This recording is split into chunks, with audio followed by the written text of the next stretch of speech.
Chapter 1000. An imperial edict had already been sent to Shuzhou. Shuzhou would become the fief of His Highness Jiang of Silla. In the future, all the financial and military affairs of Shuzhou would be decided by His Highness Jiang of Silla.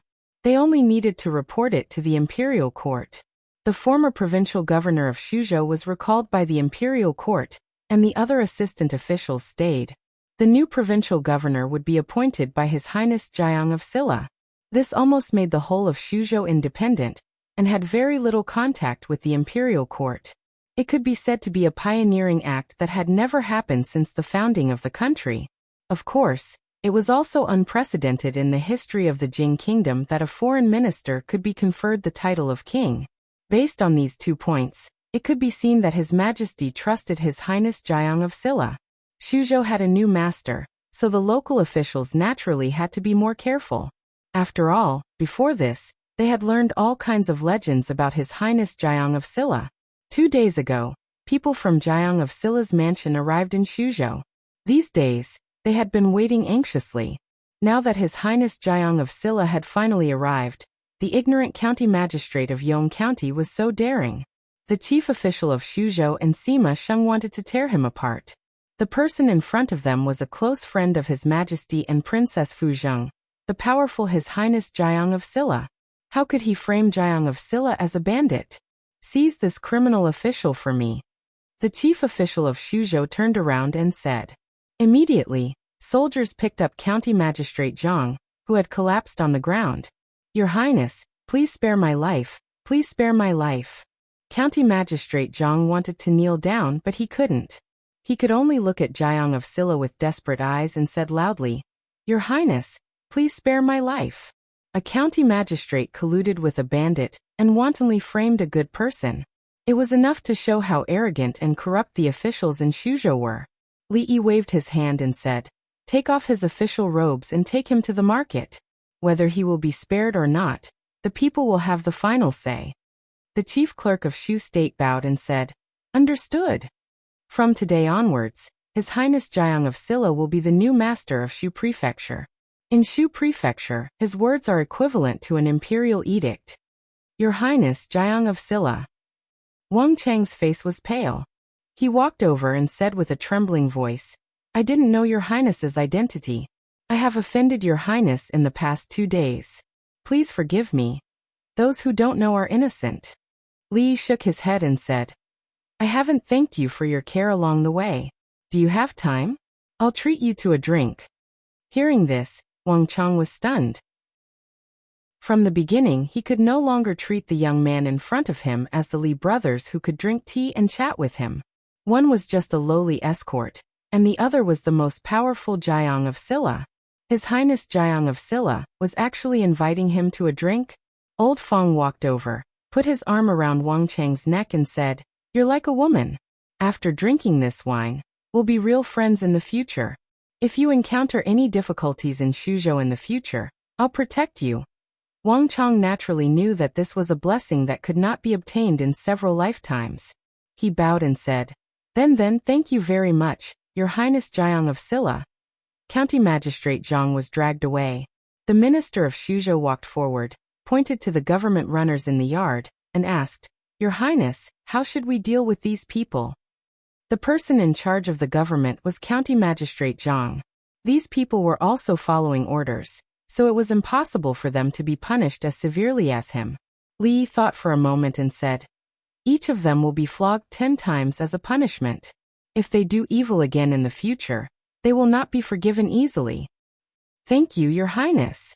Thank you, Your Highness.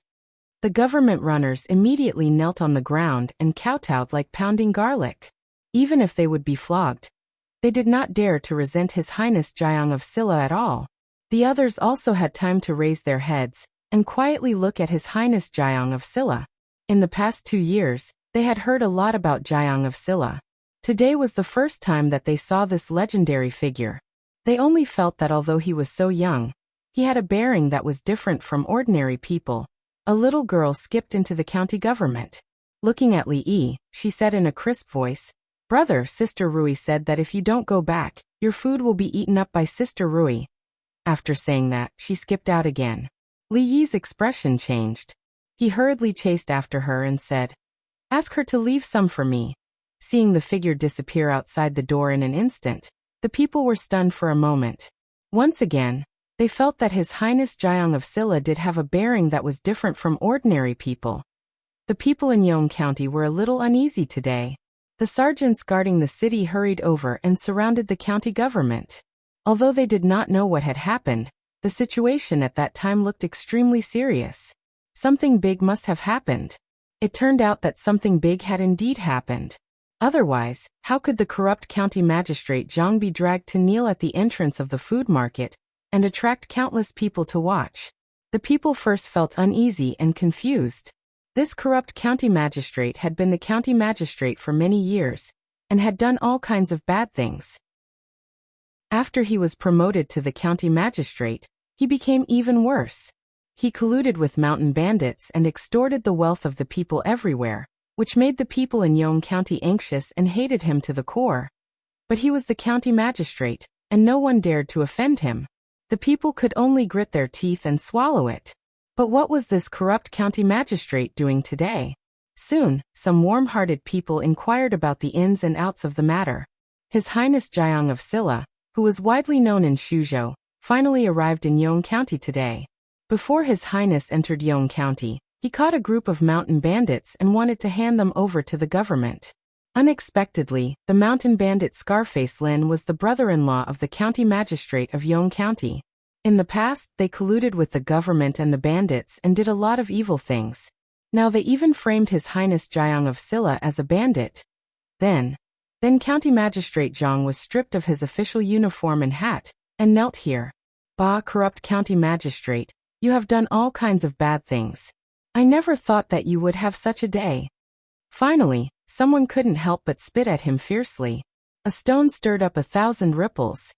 And the onlookers finally became excited. "Corrupt County Magistrate, how dare you frame His Highness Jiang of Silla?" In the crowd, someone threw a rotten egg.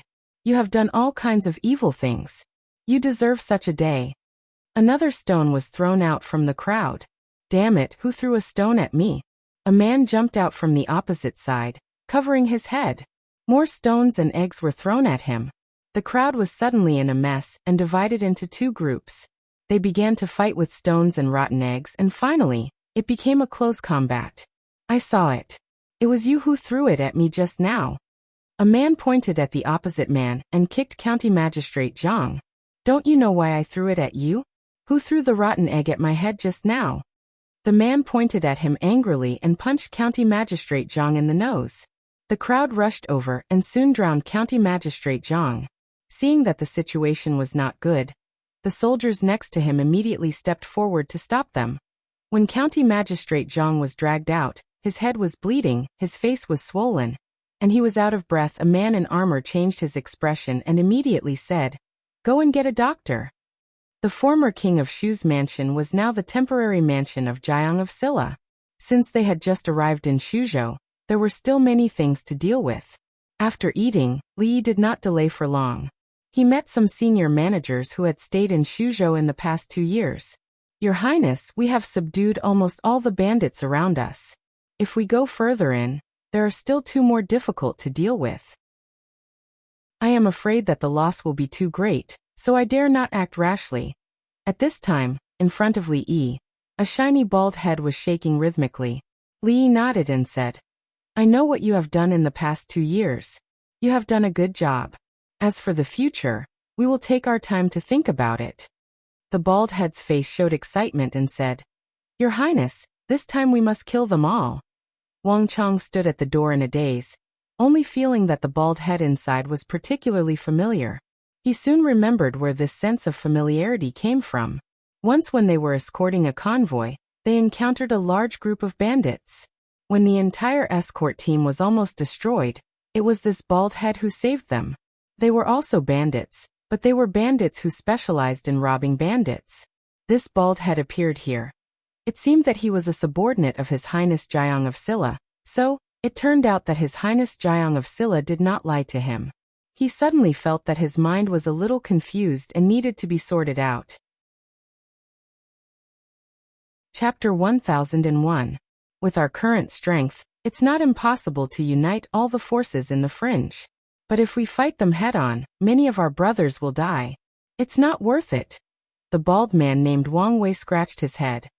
But if we don't expand, there won't be enough people to build roads, bridges, and houses. There's no need to rush. Li Yi patted his shoulder, gesturing for him to calm down. To resist foreign aggression, one must first pacify the internal affairs. One must take one step at a time, and one must eat one bite at a time. The most important thing at the moment was to put an end to the chaos in Shu province. The bandits in the fringe weren't the priority, but the bandits in Shu province that needed to be dealt with urgently. Because from this day onwards, the entire Shu province was his territory. A mountain can only accommodate one group of bandits. Which bandits would allow other bandits to behave atrociously in their territory? Wang Chang knocked on the door and walked in. He bowed and greeted. "Greetings, Your Highness Jiang of Silla." Li Yi waved his hand and said, "No need for formalities." "Thank you for your hospitality, Your Highness." Wang Chang calmed himself down and said, "The delivery has not arrived yet. I'm here to bid farewell to Your Highness Jiang of Silla." Wang Wei looked at him and said in surprise, "Hey, have we met somewhere before?" "Thank you, hero, for saving our lives." Wang Chang bowed respectfully and said, 3 months ago, we encountered a group of bandits while escorting the delivery. If it wasn't for you, I'm afraid we wouldn't have survived until now." "I seem to have some recollection." Wang Wei scratched his head. Recollection was just a courtesy. In the past 2 years, they had saved many people from the bandits. How could they remember every single one of them? Although they were also bandits, they had their own rules. They were not allowed to attack the traveling merchants, nor were they allowed to harm the common people. Since they were not allowed to do this or that, they could only attack their peers. As a result, there were no more small bandits within a radius of several dozen li within their territory. They either banded together to fight against outsiders, or they latched onto the thighs of some large bandit group, making it difficult for them to act against them. This also caused their performance to plummet in the past few months. After thanking the Baldi, Wang Chang suddenly knelt down in front of Li Yi and said, "Wang Chang requests Your Highness Jiang of Silla to take me in. In the future, I am willing to follow Your Highness' lead. Please get up." Li Yi personally helped him up and said, "Brother Wang has been delivering goods outside all year round, so he should be very familiar with Shuzhou. Maybe he will need your help in the future. If you don't mind, you can work here after this trip." Wang Chang excitedly kowtowed and said loudly, "Thank you, Your Highness." If he could get the protection of His Highness Jiang of Silla in Shuzhou, as long as he did things honestly in the future, what was there to be afraid of? This escort trip was really worth it. As a newcomer, it was the time when he was most short of manpower. It was certainly a good thing to have the help of someone familiar with Shuzhou. After Wang Chang left, the chief official of Shuzhou came in and bowed. "Your Highness, the county magistrate of Yong County has been seriously injured by the angry people. I have just sent him to the medical center for treatment." Li nodded and said, "After the injury is healed, convict him one by one, and then punish him according to the law." Then he looked at him and asked, "What do you think about the management of the bandits in Shuzhou?" The chief official of Shuzhou thought for a moment and said, "Your Highness, Shuzhou is adjacent to the chaotic land. The bandits have been going on for decades. It is hard to imagine that it is difficult to control them comprehensively. In recent years, the government has encircled them dozens of times, but every time there is a move, they will flee to the chaotic land. When the storm subsides, they will come out and continue to commit crimes. We can do nothing." "You mean we're just going to let it go?" "I absolutely don't mean that." Hearing this, the chief official of Shuzhou immediately said, "I just think that this matter involves a lot of things and needs to be considered at length." Li thought for a moment and said, "Summon all the officials above the 8th rank in the 7 counties. I want to see them at the Yong County government in 5 days." Although he did not know why His Highness summoned the officials of Shuzhou with such great fanfare, the chief official of Shuzhou immediately bowed and said, "Yes, Your Highness." If he wanted to develop Shuzhou, he had to solve the problem of corrupt officials and bandits first. Li already had a plan in mind. Then he suddenly turned around and picked up Yongning, who was quietly approaching him from behind. He gently pinched her nose and said, "You are getting worse and worse. You want to sneak attack me again." Yongning said with some frustration, "I was discovered by my brother again." Recently, Yongning had been learning martial arts from Mississippi Liu. Of course, she was only learning some basic things now. She was young and had strong adaptability. Moreover, she had Mississippi Liu to teach her, and there were 3 supreme masters at home who could consult her at any time. It was likely that when she grew up, there would be another independent heroine in Wulin. Li helped her tidy up her messy hair and said, "You are still too young. When you grow up, your brother won't be able to discover it." Sister Rui also said the same. Yongning nodded vigorously and said, "She said that my brother is the laziest and always doesn't practice martial arts. If I work hard to learn martial arts, when I grow up, my brother will not be my opponent." A few black lines appeared on Li Yi's forehead. She actually talked bad about him to Yongning when he was not there. This Rui was too outrageous. Li Yi looked at her and asked, "What else did she say?" "She also said that when that time comes, I will be able to spank my brothers but like her." Yongning hugged his neck and said, "I can't bear to spank my brother's butt. I want to learn martial arts well so that I can protect my brother in the future." Although Yongning was still protecting him as usual, Li Yi had enough vigilance in his heart. Yongning was still young and pure like a piece of white paper. What she would become in the future depended on how they smeared this piece of white paper. Li Yi went to smear it carefully himself, so he naturally would not worry. Girls were always likable. In terms of likability, even Li Duan could not compare to her. Drunken Emo taught her how to draw and dance. Ruoqing taught her how to read and play musical instruments. Rui told her stories and treated her like a daughter. They had all added some color to this piece of white paper. However, if Mississippi Liu had to add a few strokes on this piece of paper from time to time, things would not be good. One Lu Rui was enough in the family. There must not be another Rui. Li Yi pinched her little face and said, "Cinny, you must remember to listen to Sister Rui more in the future. Listen to Sister Ruoqing and Sister Drunken Emo more.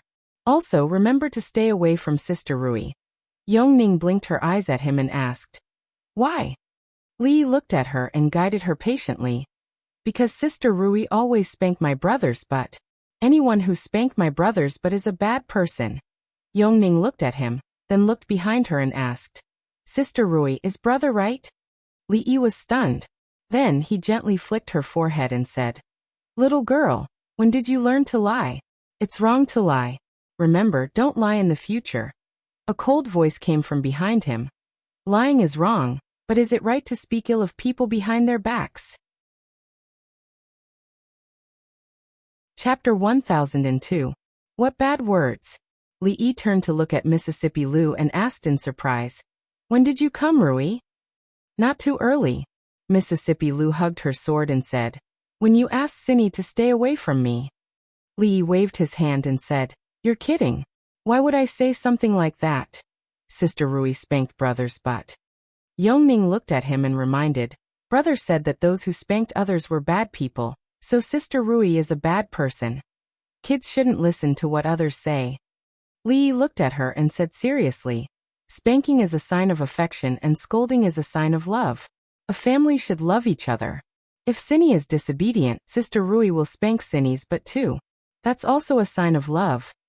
Yongning immediately covered her butt and took a few steps back. She looked at Mississippi Liu and asked, "Then Sister Rui spanked brothers but because he was disobedient?" Li Yi thought to himself that kids were so naive. Mississippi Liu spanked him not because he was disobedient, but because he asked for it. Yongning looked at Rui and said pitifully, "Cinny will be obedient. Sister Rui, please don't spank Cinny's butt, okay?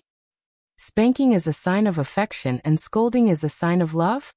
Mississippi Liu held her sword with one hand and held Li Yi's shoulder with the other. She said, "Let's go over there. Let me love you." Li Yi wanted to move her hand away. He shook his head and said, "There's no need for that. I'm your brother-in-law. It's not good for others to see." No matter how much strength he used, the hand on his shoulder did not move at all. Mississippi Liu smiled and said, "You're welcome." We're a family, so we should love each other. Spanking is a sign of affection and scolding is a sign of love. Yongning stood where she was and watched the two of them enter another courtyard. She mumbled, "Is Sister Rui spanking brother because she loves him?" "Your sister Rui spanked your brothers, but not because she loved your brother, but because your brother loved her." Fong, who was squatting at the door, shook his head and looked at her. "You're still young. You'll know these things when you grow up." While Mississippi Lu was doting on Li Yi in the courtyard, the chief officer of Shu province had just entered the provincial governor's mansion. Obviously, as soon as he arrived in Shuzhou, he encountered bandits and saw the collusion between the Yongzhou County magistrate and the bandits. His Highness Jiang of Silla was really angry, and he was determined to eliminate the bandits in Shuzhou. It was good that His Highness Jiang of Silla had such thoughts, but he had been in Shuzhou for many years. No one knew better than him how serious the bandits in Shuzhou were. Not to mention the fact that there were as many bandits as there were hairs on a cow. It would take a lot of manpower and resources to completely eliminate them. He also didn't know if the county magistrates could afford it. Just talking about the collusion between officials and bandits. The yamen was a den of bandits and a protective umbrella for some bandits. This was a huge obstacle to this matter.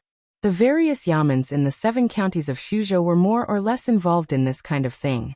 When His Highness Jiang of Silla issued the decree, the people below responded passively for various reasons. Just like the previous times when they tried to suppress the bandits, it was impossible to achieve any results. His Highness Jiang of Silla would lose face if he failed to suppress the bandits. He might vent his anger on them. There was currently no provincial governor in Shuzhou.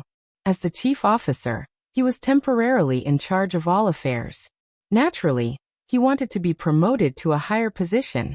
If he messed up this first task and angered Jiang of Silla, it would not be a good thing. Putting aside the success of suppressing the bandits for the time being, Her Highness had ordered that all officials of the 7th and 8th rank and above should appear in the Yong County government 5 days later. He had to handle this matter properly. As soon as he entered the magistrate's office, he ordered the advisor who came to greet him, "Send someone to send a message to the other 6 districts immediately. Inform all officials above rank 8 to appear in the Yong County magistrate's office within 4 days. This is an order from King Jing.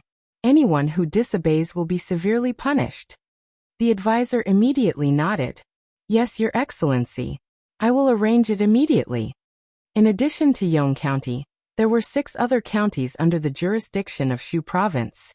Because of their remote location, the areas of these counties were much larger than ordinary counties. However, if one rode a fast horse from Yong County to the farthest county, Ji County, it would take them a day to get there. Ji County Yamen. The magistrate of Ji County had just sent off the messenger from Yong County. When he walked back to the Yamen, his expression was a little ugly. This Jiang of Silla had only arrived in Shuzhou for a day. Why did he want to summon everyone? What was he planning? He had just asked the messenger indirectly. This time, Jiang of Silla had summoned all the officials of the 8th rank and above from the 7 counties to discuss the suppression of the bandits. If the bandits in Ji County were really suppressed, he would lose his most important source of income. How would he be able to marry a 7th concubine? Your Excellency, don't worry.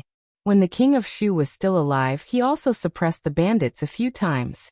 Over the years, he has suppressed the bandits many times. Beside him, a man with a goatee said with a smile, "Different situations call for different actions. If they want to suppress the bandits, we just have to cooperate. As for whether or not we can succeed, that will depend on the will of the heavens. You don't know." The magistrate of Ji County shook his head and said, "This Jiang of Silla is not an ordinary person. It's best to be careful. Send someone to tell Lu Huzi to stay put for the time being. It's best if he stays in his nest and doesn't come out. Otherwise, if anything happens, don't blame me for not showing mercy." "All right, I will inform him immediately." Also, the magistrate of Ji County thought for a moment and said, "Make some preparations. I have to leave for Lin County immediately. This time, I still have to discuss this with Huang. I will send someone to inform Magistrate Huang first. Go." In a forest somewhere in Ji County, More than a dozen thatched cottages were scattered in picturesque disorder. At this moment, in an empty space in front of the thatched cottages, a man with a big beard looked at his subordinates opposite him and frowned. "Look at how scared you all are. It's just a few words from outside, and you're already so scared. How much money has that way guy taken from us all these years? If we're done for, he'll be done for too. Would he dare to suppress us?" "But big brother, I heard that this time, the authorities are serious. Put your hearts back in your stomachs. We're in the same boat as that way guy.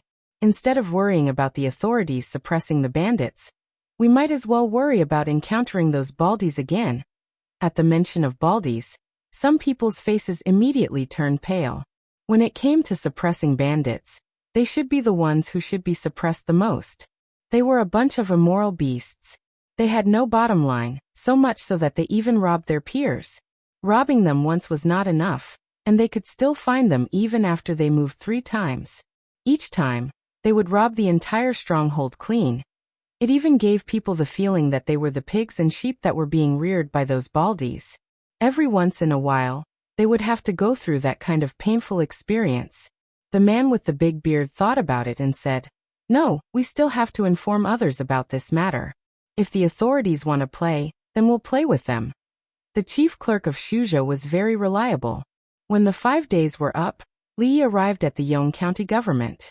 Of the 7 counties in Shuzhou, except for the county magistrate who was still recuperating from his injuries in prison, none of the officials from the other counties were missing.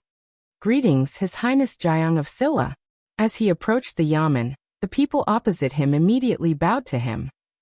"Dispense with the formalities." Li waved his hand and asked, "Do you know why I called all of you here today?" The person at the front nodded and bowed. "Your Highness, Chief Clerk Zhao has already told us that His Highness Jiang of Silla has summoned us here because of the bandits in Shuzhou." "That's right." Li nodded and said, "The bandits in Shuzhou are serious. The bandits are rampant and lawless, and the people have no way to live. It should be the responsibility of the local officials like you to clean up the bandits and stabilize the law and order. With the situation in Shuzhou, you are duty-bound. Of course, I summoned you here today not to punish you for your crimes." As soon as these words came out, all the officials present were relieved. They were really afraid that this His Highness Jiang of Silla would punish them indiscriminately. After all, many people had done this in the past. Now it seemed that His Highness Jiang of Silla was worthy of Jiang of Silla. He was so reasonable that it was touching. "I can let bygones be bygones, but as the parents of the Shu Prefecture, you are paid by the imperial court. You should also take responsibility." Li glanced at the crowd and slowly said, "From today on in the territory of Shuzhou, if the property of the people is robbed, all the losses will be compensated by the local officials. When the property is recovered, it will be returned to the local officials to make up for the losses." When the officials heard this, they were all stunned. The local officials will pay for the losses of the people's property first. They, the officials, will take the blame for the crimes committed by the bandits. Is there such a reason in the world? Is there any law? Chapter 1003. Your Highness, this. The expression of an official at the front of the crowd changed. He said, "It doesn't make sense for the government to pay for the losses caused by the bandits." County Magistrate Wei's words struck a chord in the hearts of the crowd. Officials could not be bullied like this. How were they supposed to investigate if someone lied about the losses? Even if the commoners really suffered losses due to the bandits, they should not be the ones paying for it. They would not be able to afford it if this dragged on. Most importantly, they could control the bandits they were supporting, but they could not control all the bandits. Li looked at the middle-aged official and asked, "You are?" The official immediately said, "I am County Magistrate Wei Dapeng of Ji County." "County Magistrate Wei, do you have a problem with I?" "I wouldn't dare." The County Magistrate of Ji County panicked. He immediately said, "I just feel that the bandits in Shu Province are very serious. Although the government is also responsible, there has never been a precedent of officials paying for the losses of the commoners. I'm afraid it's not appropriate. We should consider this matter at length." "What do you mean by at length?" I think," Li suddenly asked, Where is the county magistrate of G County? The crowd fell silent for a moment. Then someone immediately walked out from the crowd and said respectfully, Your Highness Jiang of Silla, I am the county magistrate of G County. From now on, you are the county magistrate of G County, Li Yi said to him. He pointed at the county magistrate of G County and said, Arrest Wei Dapeng. As a county magistrate, you have been passive in suppressing the bandits. I suspect that you are in cahoots with the bandits of G County. You will be dealt with after the investigation.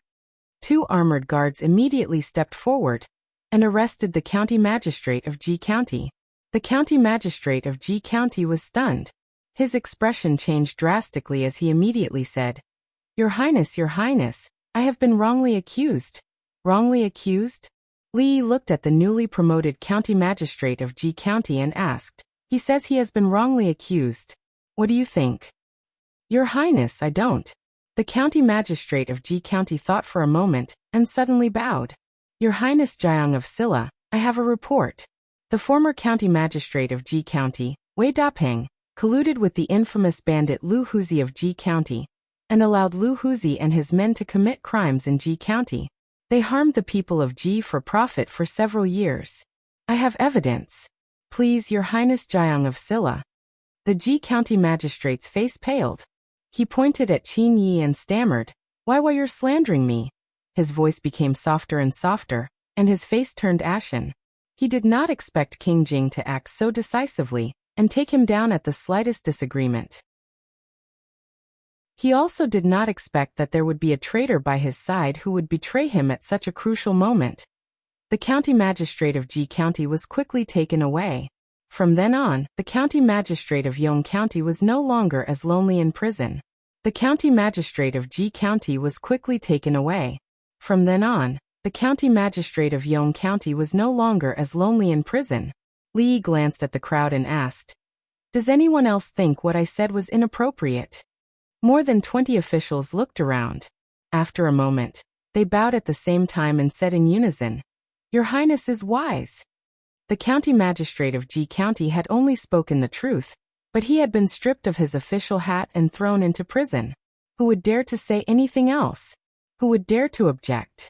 Jiang of Silla was obviously not as kind as he looked. He had only been in Shuzhou for a few days, and 2 county magistrates had already been taken down. Who knew if they would be next?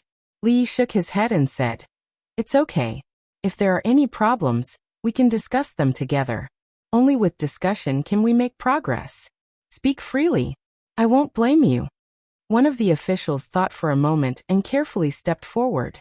He said, Your Highness Jiang of Silla, you are. The official subconsciously wanted to answer, but he seemed to have thought of something. His expression changed, and he suddenly clutched his stomach. He said, I have an unbearable stomach ache. Can I go to the toilet first? People have 3 urgent needs. Go. Li Yi waved his hand and said, Does anyone else have any objections? The crowd was silent. If it had not been for what had happened just now, they might have thought that His Highness Jiang of Silla was reasonable and open-minded. But now, they would not fall for such a clumsy trap unless there was something wrong with their brains.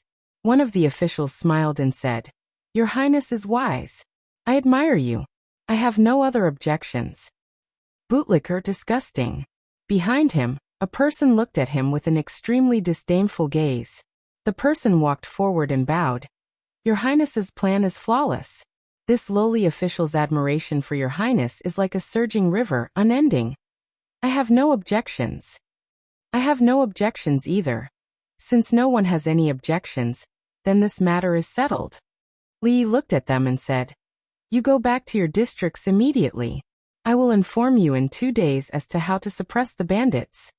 Seeing His Highness Jiang of Silla walking out of the county office, the crowd let out a long sigh of relief. An official suddenly turned around and looked at another person with a bright smile on his face. He said, Magistrate Zhang, we have been colleagues for so long and haven't had a good gathering. Why don't we go back together? I will hold a banquet at Spring Fragrance House tonight. Magistrate Fong, we haven't had a drink together for a long time. Let's have a good drink today. Lord Go, it's my fault for offending you in the past. I will hold a banquet at home tomorrow. You must do me the honor.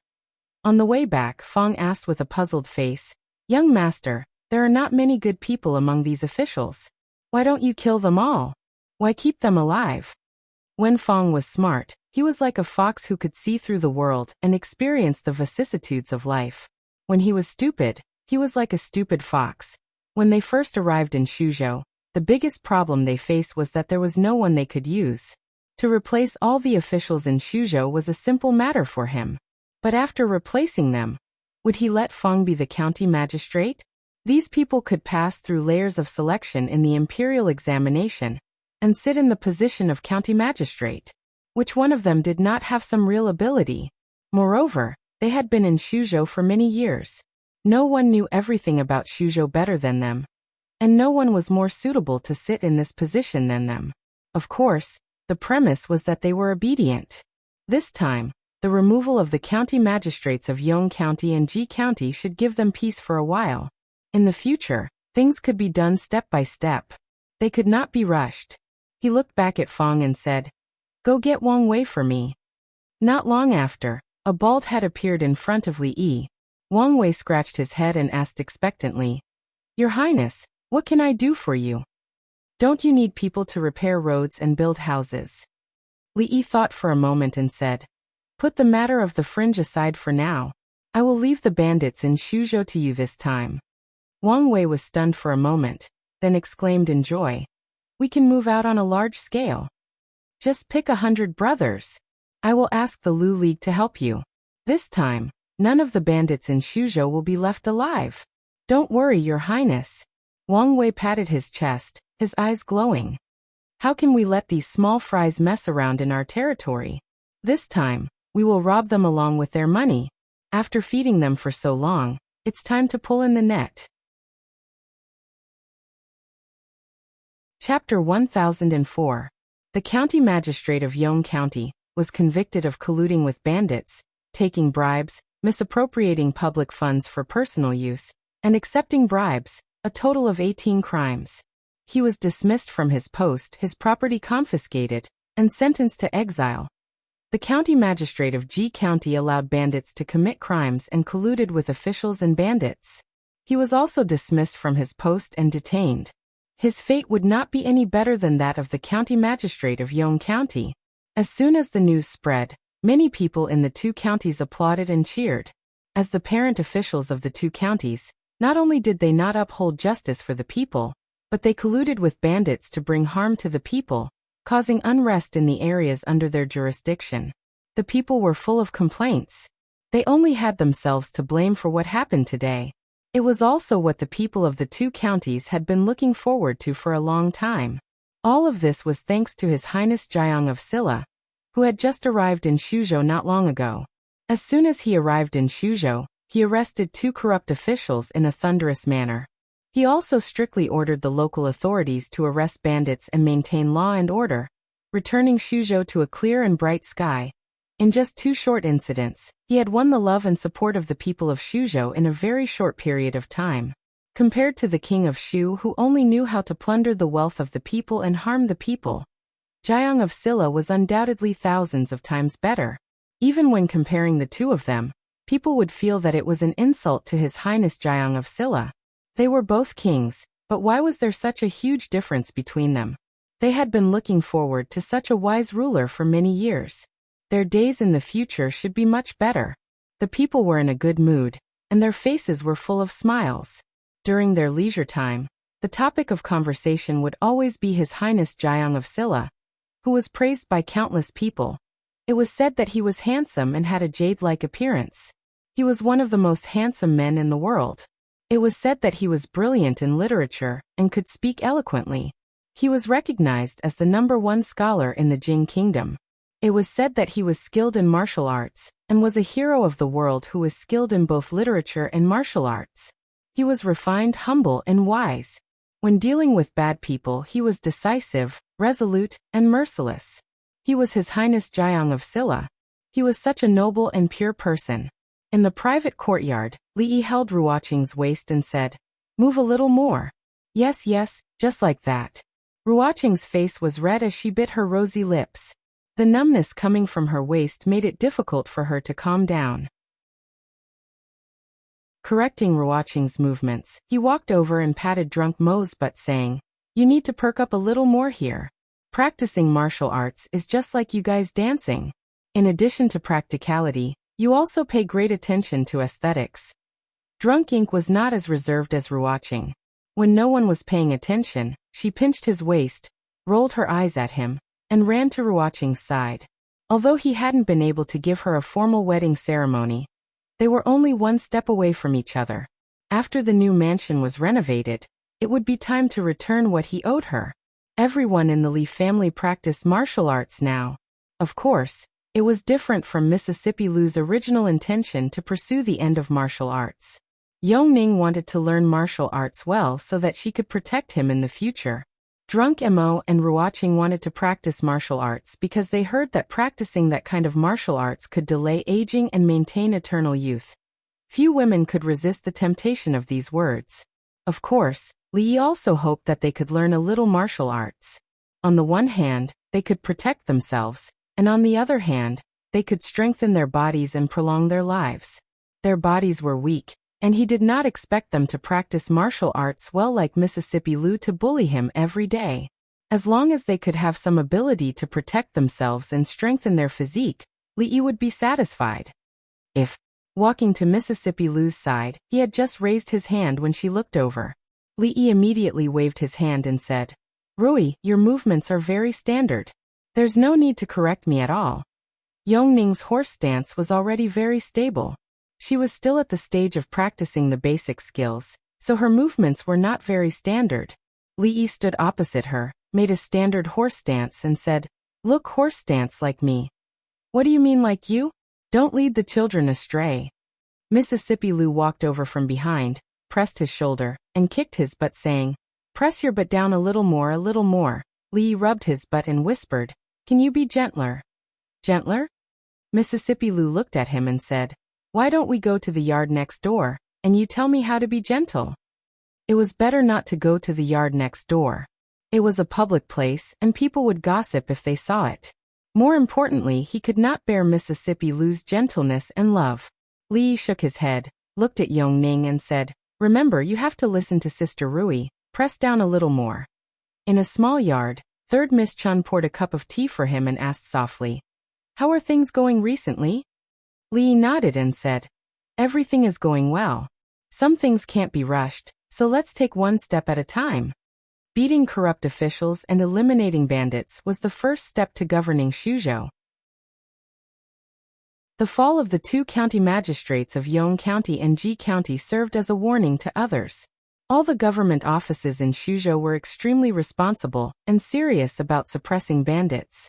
In a short period of time, the suppression of bandits had achieved remarkable results. A large part of the reason was that the government had gone from indulging the bandits to not indulging them, so a large number of bandits no longer dared to act rashly. In other words, the so-called government and bandits could all be easily dealt with in this way. What came next could not be rushed. The bandits had to be eliminated bit by bit, so they just had to wait patiently. It was just that there were too many chores that needed to be taken care of every day.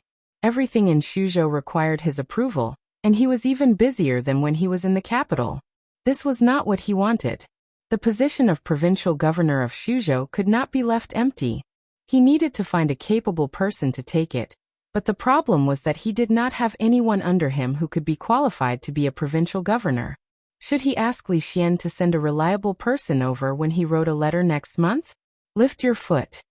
Chen Chong held a broom in his hand and swept along the way. He glanced at Li Yi and said indifferently, "The third mistress did not ask him to arrange too many servants here." Even the dignified Chen Chong now had to occasionally do some sweeping and desk work. "You have done well on this matter," Chen Chong said casually as he swept. "Most of the bandits in Shuzhou are raised by the government. As long as the government does not condone them, half of the bandits will be gone." He swept his gaze over Li Yi's feet and said, "However, there are still some rules that are not perfect. There have already been a few cases of merchants making false reports of losses. If we do not do anything about it and hold on to the government, It will cause the officials in Shuzhou to panic and have the opposite effect. Li Yi took a sip of tea and asked with interest, "Then what do you think we should do?" After this incident, the collusion between the government and bandits will no longer exist. We should focus on eliminating the remaining bandits. The officials in Shuzhou cannot bear any more pressure. We should focus on appeasing them. It is impossible that you do not understand the principle of having a stick in one hand and a jujube in the other. And then, when you said govern just now, you have to govern as well as manage. Shuzhou is located in a remote area and is relatively far from the capital, but it is a rare commercial center. Countless merchants from many countries pass through this place. It is a pity that the officials in Shuzhou are blinded by some small profits. Anything else? Its geographical location is blessed by the heavens. If we can eliminate the bandits in Shuzhou, clean up the government, and have a long-term vision, attract merchants from all countries to come here, encourage the people to focus on agriculture and promote production. In at most a decade, this place will become the second capital. Li Yi put down his teacup and looked at Chen Chong as if he was looking at a piece of gold covered in dust. As expected, an old fox was an old fox. For him to be able to get to this position, he definitely did not rely on pulling strings. When he thought of this, he realized that Chen Qing from the Chen clan was definitely not someone who was easy to deal with. After all, to be able to get to the position of a servant, it was not possible to rely on pulling strings. Li Yi looked at him, and a smile suddenly appeared on his face. Official Chen. Chen Chong gripped the broom, a hint of wariness appearing on his face. He asked, "What do you want to do?" "Nothing much. I just want to ask." Li Yi looked at him and asked, "Do you desire power?" Chapter 1005. What power? Chen Chong held the broom in his hand and looked at him. For some reason, when he saw the kind smile on his face, his hair stood on end. The Chen family was once prominent and ranked as a duke. Lord Chen, you were also an official and the Minister of State. You were glorious and had a bright future. Li Yi shook his head and sighed. But now you can only sweep the courtyard with a broom. Have you ever thought? Of course I have thought about it. Chen Chong glanced at him and said, "This is all because of you." "Ah. The reason the Chen family has fallen to such a state, and the reason I have to sweep the courtyard with a broom is all because of you." Li Yi raised his teacup and put it down. He thought for a moment and said, "I'm not talking about who or who. I'm saying, are you really willing to go from being an official in the court to only being able to sweep the courtyard?" "I am willing." Chen Chong poured a cup of hot tea for third young lady Chen and calmly said, "I'm getting old. As long as I can live a stable life, it doesn't matter if I'm an official or sweep the courtyard. In my opinion, sweeping the courtyard is more leisurely." Not thinking about progress, he was not thinking about progress at all. In any case, he had come from the house of Duke, and had sat in one of the most popular positions in the court. At his age, his career path was the smoothest and his future was the brightest. He should be the most ambitious and ambitious. Dong Wenyan had already reached the position of prime minister at his age, and yet he only thought about sweeping the courtyard? He only wanted to be leisurely? Degenerate. Although life is full of ups and downs, we cannot forget to struggle. Old steeds are still in the stable and have great ambitions. Martyrs in their twilight years still have great ambitions. Jiang Zia became prime minister at the age of 80. Sun Wukong went on a pilgrimage to the west at the age of 500. And Bai Suzhen only descended the mountain to fall in love at the age of 1000. Li Yi shook his head and said, "Lord Chen, you are just over 40, not even half of Jiang Taigong's age. How can you be so depressed? I have a position of provincial governor here, 3 levels higher than your previous position. Are you interested?" Although he had a lot of power and could directly participate in national affairs, his official position was not high. He was only a 5th-rank official. The provincial governor of Shu province was a 4th-rank official, which was 3 ranks higher than him. When Shu province was promoted from a lower province to a higher province, his official rank would be unimaginable. Not interested. Chen Chong shook his head, his face expressionless as he picked up his broom and walked into the courtyard. Li Yi stood up and said, "Think about it." "I won't consider it. Chen Chong said decisively. Just take it as helping me out. I'm not helping. Compared to being a provincial governor, I prefer sweeping the courtyard. We're all friends, give me some face. Does His Highness Jiang of Silla still need others to give him face? These were words that went against his heart. When Li Yi had brought up this matter, he had clearly seen the glint in Chen Chong's eyes. How could a person who had lived a glorious life, a person who could summon the wind and summon the rain in court, fall so low that he liked sweeping the courtyard? Chen Chong was undoubtedly the most suitable person for this position. He had the ability and experience. His only flaw was that he had once made a serious political mistake. However, this was not important. He was the great Jiang of Silla, magnanimous and magnanimous.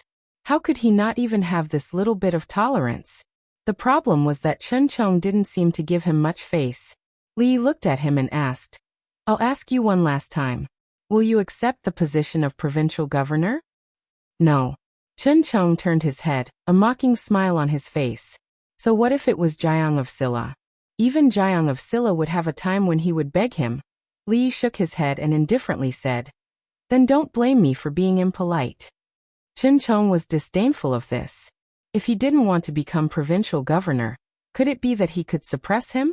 Li no longer paid attention to Chen Chong. He turned around and looked at third young Miss Chun, saying, Mother. Third young Miss Chun smiled and nodded. She raised her head to look at Chen Chong and gently said, Second brother. Lord Chun, Provincial Governor Chun, I'll go back and issue a decree. You can take up your post tomorrow. On the issue of Shuzhou, Li Xian had given him a lot of freedom. From the position of provincial governor to that of local officials, he didn't need to go through the procedures of the Ministry of Personnel. He looked at the broom in Chen Chong's hand and said, Of course, if you like sweeping, you can continue this hobby after you become provincial governor. No one will stop you. See you later. Li waved at him again and walked out of the courtyard. Chen Chong threw down the broom and walked to sit beside third young Miss Chen. He poured himself a cup of tea and gulped it down. He said with some dissatisfaction, Miao Yu, you spoil him too much. Third young Miss Chen smiled and said, If I don't say anything, how can second brother find a way out of this embarrassing situation? Chen Chong's face turned red. Miao Yu, what do you mean by that? Nothing. I'm going to take up my post tomorrow. Second brother should make some preparations. She stood up with a smile and said, I'm going to see my precious grandson. The Li family is still lacking in numbers. It would be great if Ruoqing and Zue Mo could add 2 more members to the family. She quickly walked out of the courtyard, leaving only Chen Chong sitting there, his face alternating between red and white. In the short span of half a month, the problem of banditry in Shuzhou had been brought under control. Even the local people of Shuzhou would not believe such a thing, let alone others. Shuzhou had been plagued by banditry for decades. The previous provincial governor had dealt with it, the previous provincial governor had dealt with it, and the previous provincial governor had dealt with it. Even that good-for-nothing king of Shu had symbolically dealt with it twice. But in the past few decades, no matter what the government did or what measures they took, it was only a temporary achievement. The effect was very small, and it could not be compared to the effect of His Highness Jiang of Silla's suppression of banditry. His Highness Jiang of Silla had ordered that if the people suffered losses due to banditry, the local government would pay for it in advance. Everyone knew that in these days, the government was a den of banditry. Just this rule alone had eliminated half of the banditry in Shuzhou. Of course, there were also people who took advantage of the situation. A few people with bad intentions took the opportunity to falsely report their losses to the government. After being found out, they were severely beaten dozens of times. They were unanimously spurned by the people, and such things rarely happened again. The situation in Shuzhou had really changed a lot recently. In the past, people in Shuzhou would be in danger of encountering banditry, even if they walked on the official road in broad daylight, let alone walking at night. Now, when banditry walked on the mountain road in Shuzhou, they had to worry about whether there were soldiers lying in ambush in the bushes beside them. When they saw pedestrians walking alone, they had to think carefully about whether they were bait thrown out by the government or a hero with unparalleled martial arts skills, using himself as bait and waiting for them to walk into the trap. For a moment, the banditry in Suzhou was in a state of panic, and everyone was in danger. They could not live on like this anymore.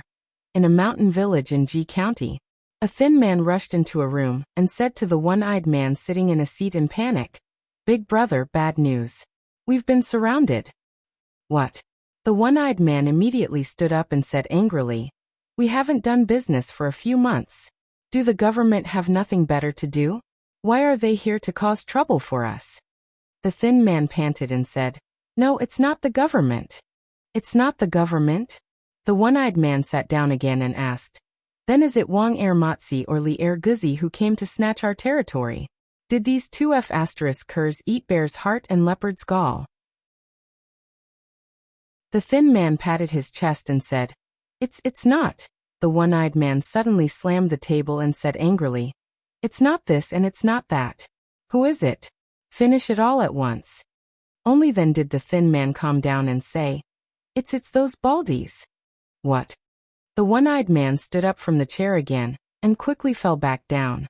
He asked, What did you say?" The thin man said sadly, "Big brother, those baldies are here again."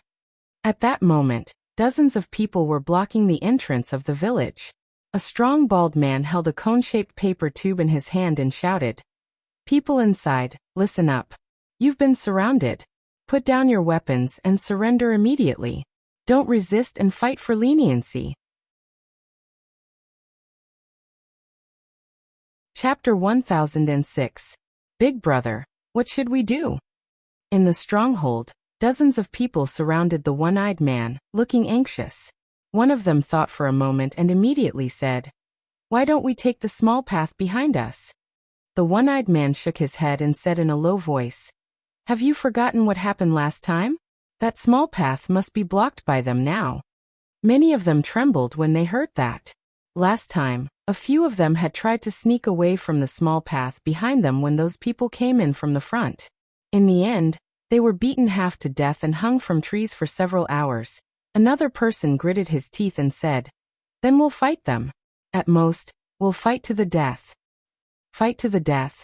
The one-eyed man looked at him and asked, "Do you think we have the ability to do that? Have you forgotten what happened the last time?" As soon as he said that, everyone's faces showed a look of horror. The last time, which was the first time those baldies had come, dozens of people from the stronghold had charged at them, but they had been beaten by 3 people until they could not even get up. Their fists and feet were so fast that they could not even see them clearly. The baldies were not the scary ones, but the people they had brought with them. They could not beat them, nor could they run away. What else could they do? Wait for death. "Don't panic," the one-eyed man said in a low voice. "If they want to rob us, it doesn't depend on what they want, but what we have. We haven't opened for business for a few months. Tell me, what else do we have in our stronghold?"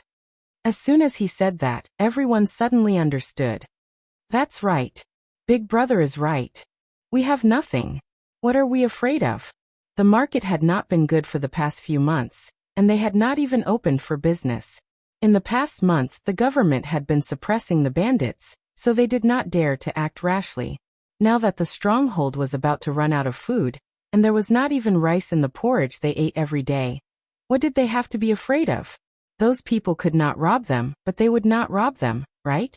After dealing with them twice, and exchanging information with their peers nearby, they already knew that these baldies were very principled. They only robbed and did not kill. If they obediently handed over their belongings, they would not even hurt them. The stronghold was poor and did not have anything, so they could not be blamed. Big Brother was Big Brother after all. He saw through the essence of the matter at a glance. The bandits immediately felt a sense of respect for the one-eyed man. The one-eyed man looked at the crowd and said in a deep voice, "Keep your eyes open later. If anyone causes trouble for me, they will be punished according to the rules of the stronghold. People inside, listen up. You've been surrounded. Put down your weapons and surrender immediately. Don't resist. Fight for leniency." Outside the village, a baldy looked at another baldy who was holding a paper tube and said enviously, "You've been shouting for a while. Can you let me shout for a while?" All right. The baldy handed the paper tube to his companion and shook his head. Look at your useless look. Lee. Baldy took the paper tube and took a deep breath. Just as he shouted out a single word, the village gate opened from the inside. His face flushed red as he clutched his chest. Fine beads of sweat appeared on his forehead, and his eyes looked like they were about to spit fire. Dozens of bandits stood in 2 rows and walked out of the stronghold. The one-eyed man who was walking in front turned his head and looked behind him. Everyone immediately bowed and said loudly, "Greetings, big brothers." The one-eyed man walked in front of the Baldy who was holding the paper tube and said respectfully, "Heroes have arrived. Please come in, please come in." Although they came here to look for trouble, they couldn't hit a smiling person. This person was smiling so brightly. No matter how unhappy he was and how sullen he was, he couldn't make things difficult for him at this time. Baldy glanced at these people and walked into the stronghold with large strides. After everyone walked into the stronghold, he turned his head and looked at the one-eyed man. "Do you know?" Yes, we all know." The one-eyed man nodded his head fiercely. He looked behind him and said, "Why aren't you moving the things out?"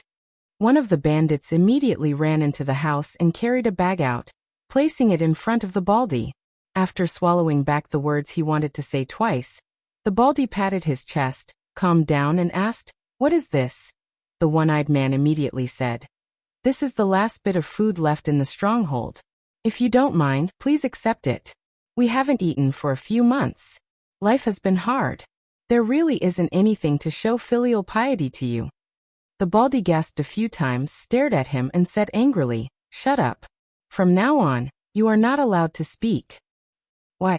The one-eyed man wanted to ask why, but when he saw the Baldy start to turn around and draw his sword, he immediately shut his mouth. At this moment, there were already a few people who came back from patrolling the stronghold. They shook their heads and said, "There really isn't anything. There isn't anything." The Baldy narrowed his eyes at the one-eyed man and said, "Don't we still have them?" Seeing the Baldy's lecherous gaze, the one-eyed man's heart skipped a beat and he subconsciously covered his butt. "Big brother," he only said 2 words, and the Baldy stared at his mouth with an unfriendly gaze. The one-eyed man was stunned, and the expression on his face became even more horrified. He quickly retracted his hand that was covering his butt and quickly covered his mouth. "Take them away." The Baldy waved his hand. Immediately, someone walked forward and tied up all the bandits, including the one-eyed man, with ropes. The Baldy looked back at them and said, "It doesn't matter if you've taken the wrong path. If you turn over a new leaf in the future, you will still have a chance to turn over a new leaf." He walked out of the house, turned back and said, "Move to the next hill." The results of the bandit extermination in Shuzhou were gratifying. The speed and thoroughness of the extermination were unprecedented.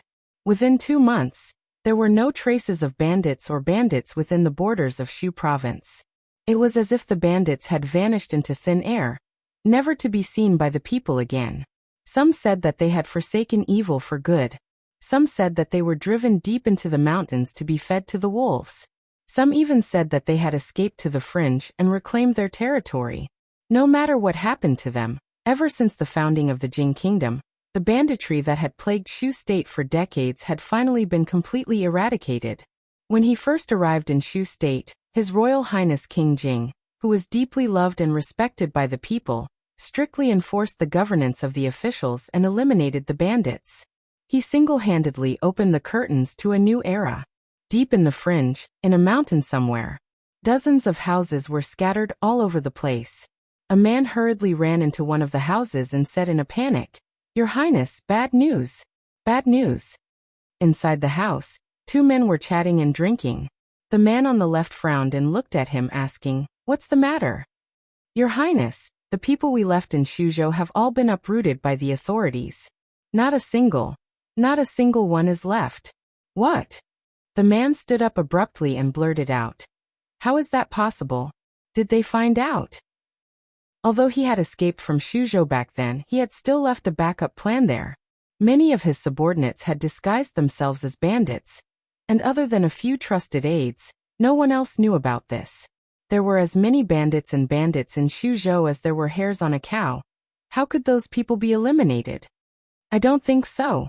The servant shook his head and said, This subordinate has also just found out that the 7 counties of Shuzhou have carried out a thorough bandit extermination a few days ago. In just 2 short months, almost all of the bandits in Shuzhou have been wiped out. Really? The man was puzzled. He then turned to look at the man beside him. The man was also puzzled. He murmured, "Impossible. It's impossible that no one reported such a major event."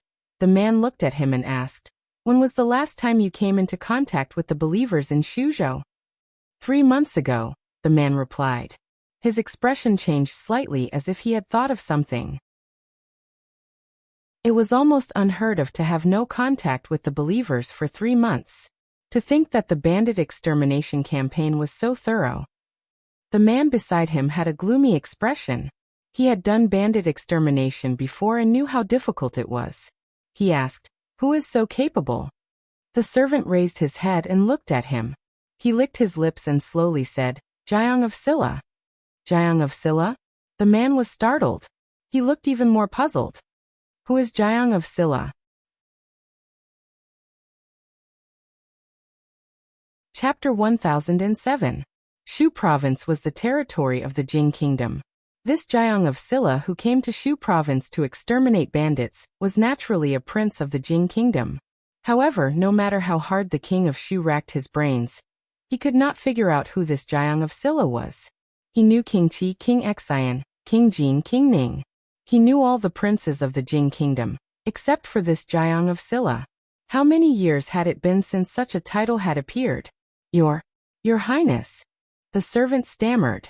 He raised his head and looked at the king of Shu. Jiang of Silla. Jiang of Silla is Li Yi. The king of Shu stood rooted to the ground. He looked back at the servant with some difficulty and asked, "What did you just say? Jiang of Silla? Who is Jiang of Silla?" The servant pursed his lips and said, "Your Highness, Jiang of Silla is Li Yi. We live in the depths of the Bedlam, and do not have access to information. That Li Yi was conferred the title of Jiang of Silla a few months ago." Jiang of Silla, Jiang of Silla.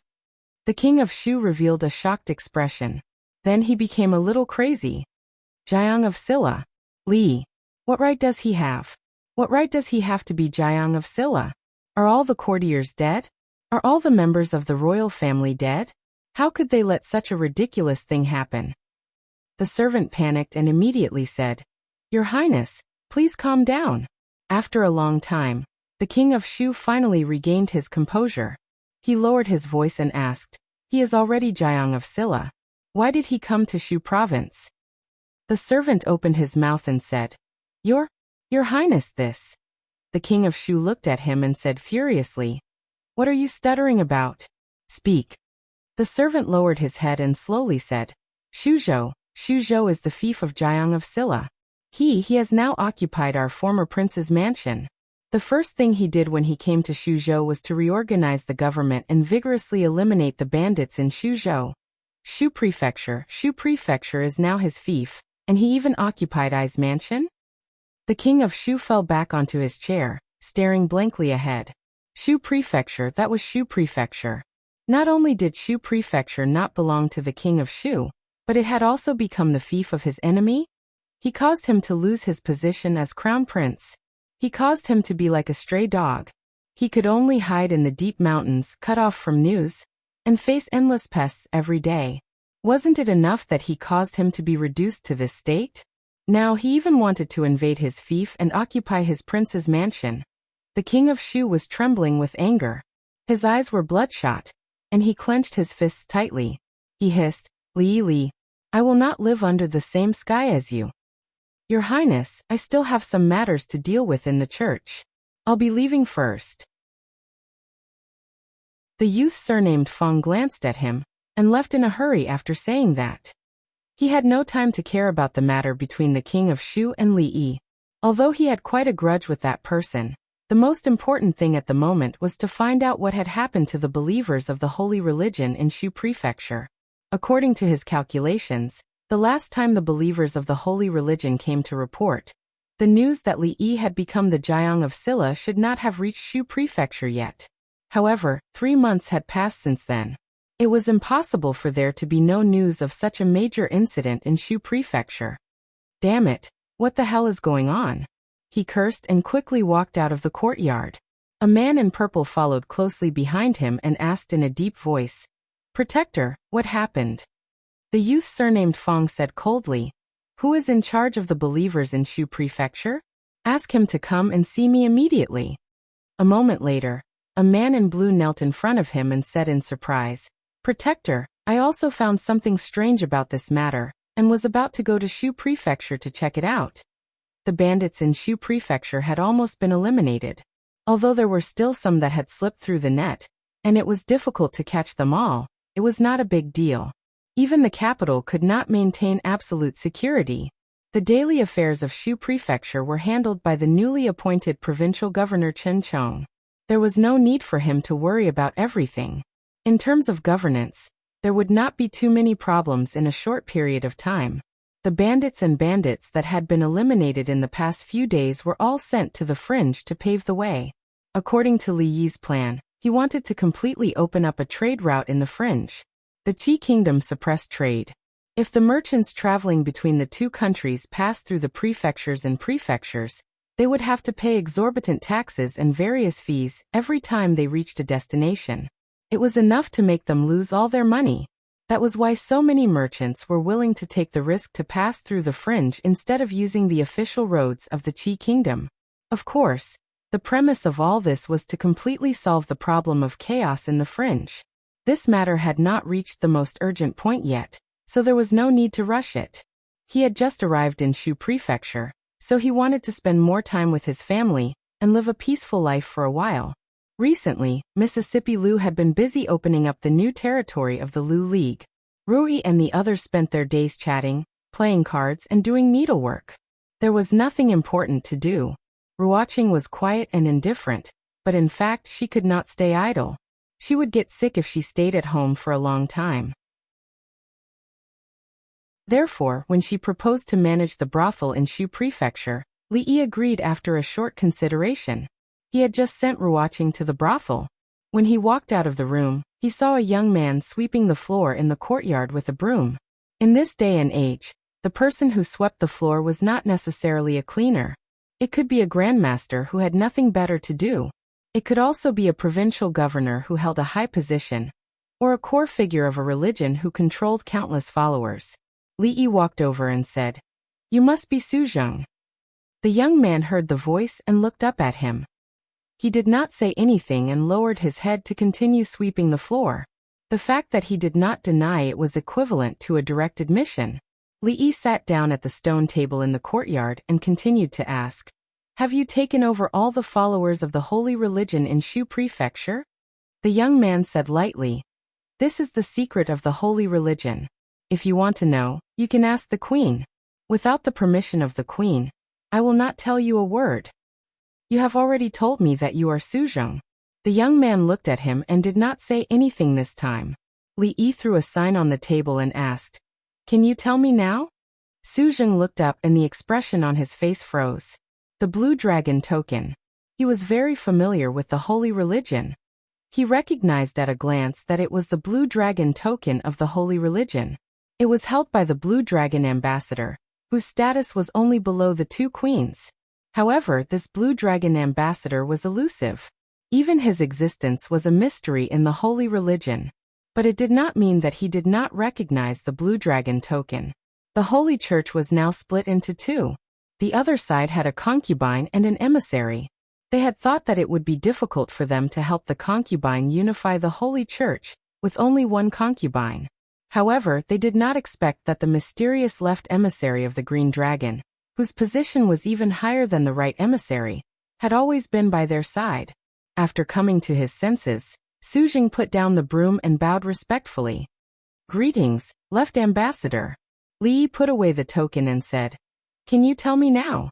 Su Zheng nodded and said, "After coming to Shu Prefecture, I have taken over all the followers of the holy religion here, and got a lot of information from them." "Tell me about it." "The other queen is now in the Qi Kingdom. She seems to be involved in the fight for the throne. The holy religion is supporting the first prince in the Qi Kingdom, but there are more courtiers in the imperial court who are leaning towards the third prince. The situation is grim. The right ambassador has brought a group of core believers to the fringe to recruit bandits to strengthen the holy religion's influence. Su Jing looked at Li Yi and said, "And there is another unexpected news." Li Yi looked at him and waited for him to continue.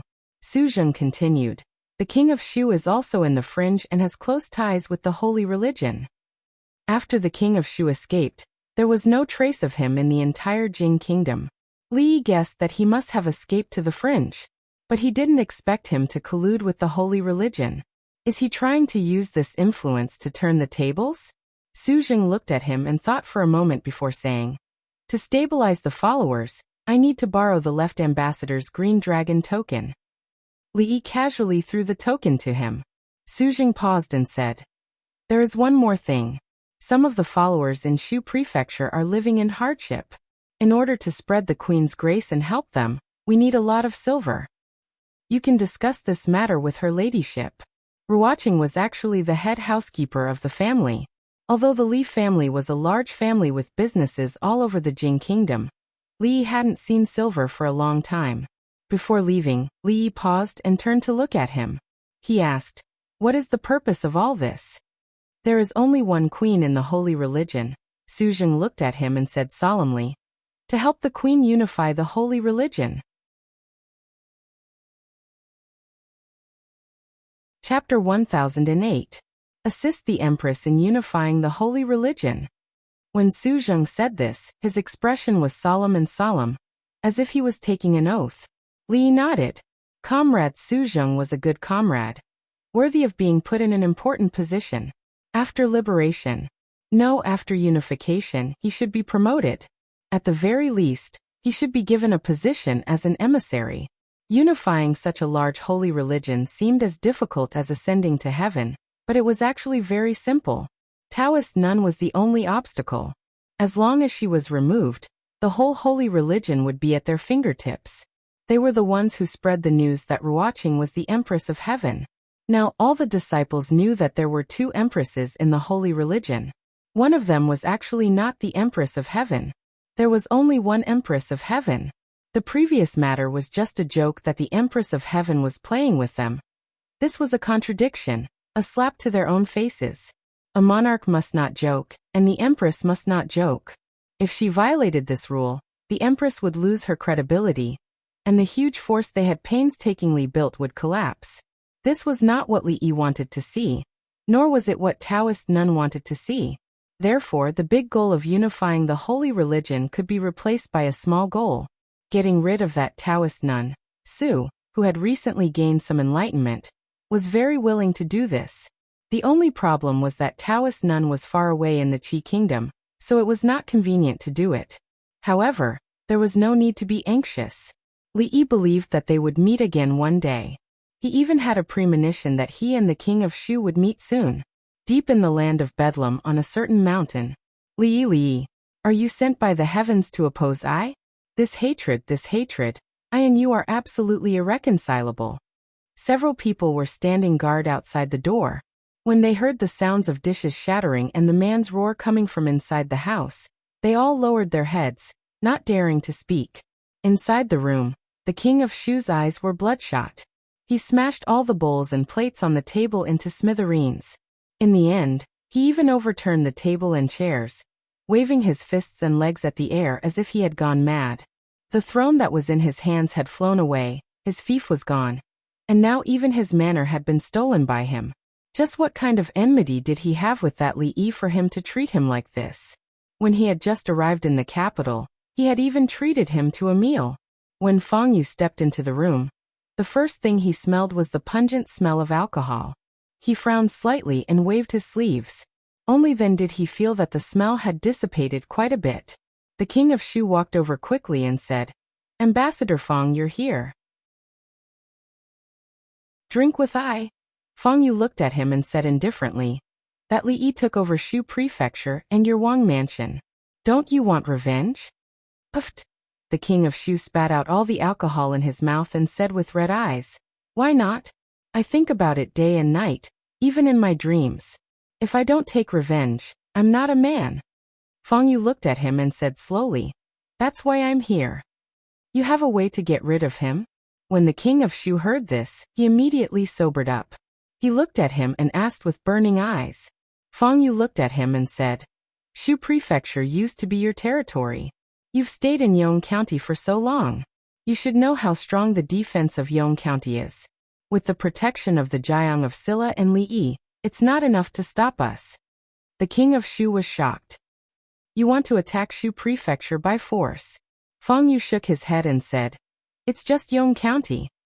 The king of Shu frowned and said, Although we can indeed shake Yong County if we work together, do you know how many people we'll lose? Feng Yu nodded and said, That's why we can't just rely on us. The king of Shu thought for a moment and asked tentatively, You mean those people, those baldies? The baldies he mentioned were the rising stars of the fringe. Of course, although he had been in the fringe for a shorter period of time than them, the Holy Church had been rooted in the fringe for more than a decade.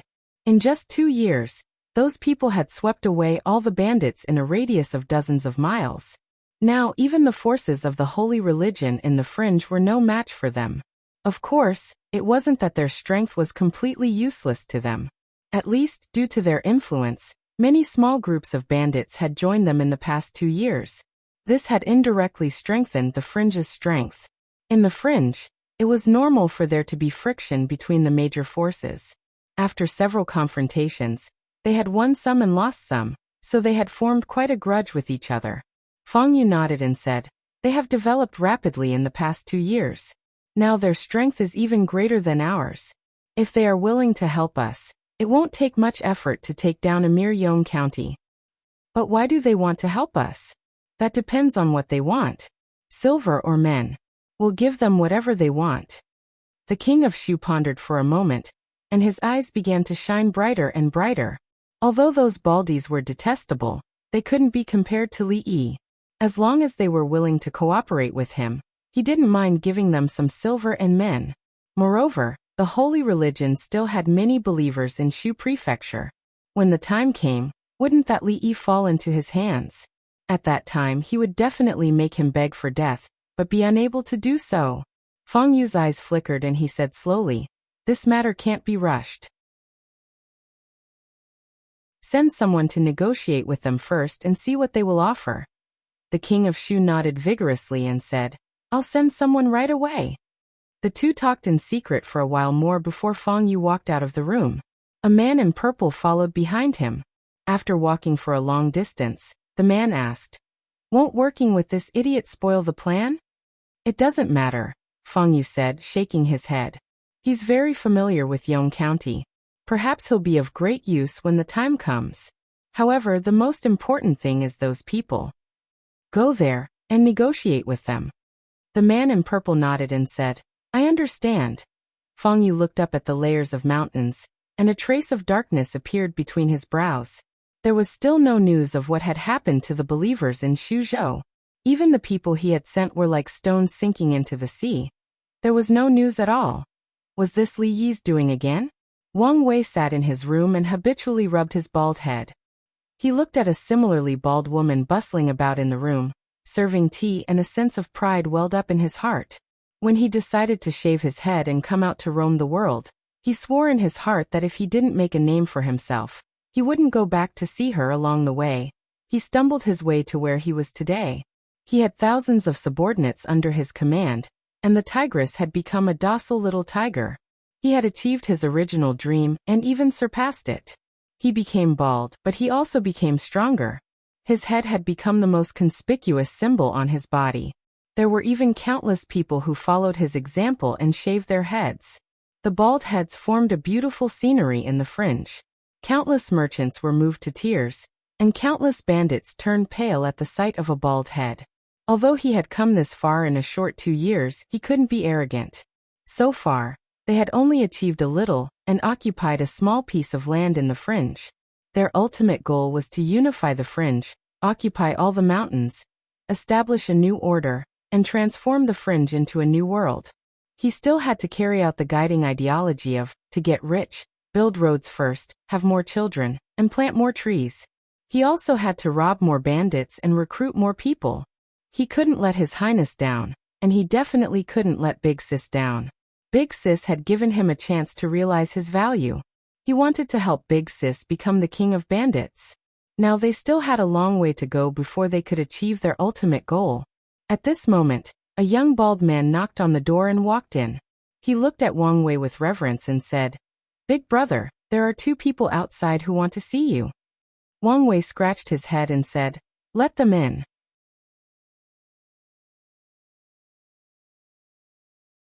Chapter 1009. Outside the room, 2 men stood with their hands by their sides. Ever since they ascended the mountain, their expressions had changed from arrogance to astonishment, then to shock, and finally to caution, and even a little fear, because this place was completely different from what they had imagined. Before this, they had looked down on these bald men from the bottom of their hearts, as people who had been steadily fighting in the fringe for more than a decade, overcoming all kinds of difficulties along the way. It was only natural for them to look down on these nouveaux riches. They were merely a bunch of nouveaux riches with an unstable foundation. Their rapid rise would eventually fade away like a meteor. In the fringe, there was no shortage of such things. Moreover, since ancient times, it had always been those with more hair looking down on those with less hair, and those with hair looking down on those without hair. But after ascending the mountain, what they saw completely erased the contemptuous thoughts in their hearts. The top of the hill was flattened, and the ground was paved with blue stone. There were rows upon rows of houses and rows upon rows of shops. Just now they had actually passed by a school. Damn it, they had never heard of a school in a bandit's stronghold. What are they learning? How to rob and rob. If these things could be learned, then wouldn't they be able to find the reason why these bald men rose so quickly? Putting everything else aside, just the environment here was more than a level better than theirs. It could even be said that one was in the sky and the other was on the ground. One was a simple thatched hut, and the other was a luxurious wooden hut. One could imagine how comfortable these people slept when they were bitten by mosquitoes in the thatched hut. One was a muddy ground that would turn into a muddy puddle when it rained, while the other was a bluestone street where every stone was about the same size. It was easy to imagine that when they stepped on the muddy water and stuck close to the base of the wall, the rain would make the ground even cleaner on the other side. One was just a temporary place to stay, and the other was a city in the mountains. They had a school, shops, medical centers, restaurants, and brothels, but their side had nothing. This made the man on the left start to doubt his life. To be able to be a bandit to such an extent really made all his peers blush and feel ashamed. Humans couldn't be compared with each other, and even more so with thieves. As for the slightly older man on the right, his expression changed from indifference to solemnity. Among the people he met along the way, there were 3 whom he couldn't see through, and they even gave him an extremely dangerous feeling. Experts on the heaven list. The strength of those 3 people was definitely enough to enter the heaven list. In fact, their ranking on the heaven list would not be low.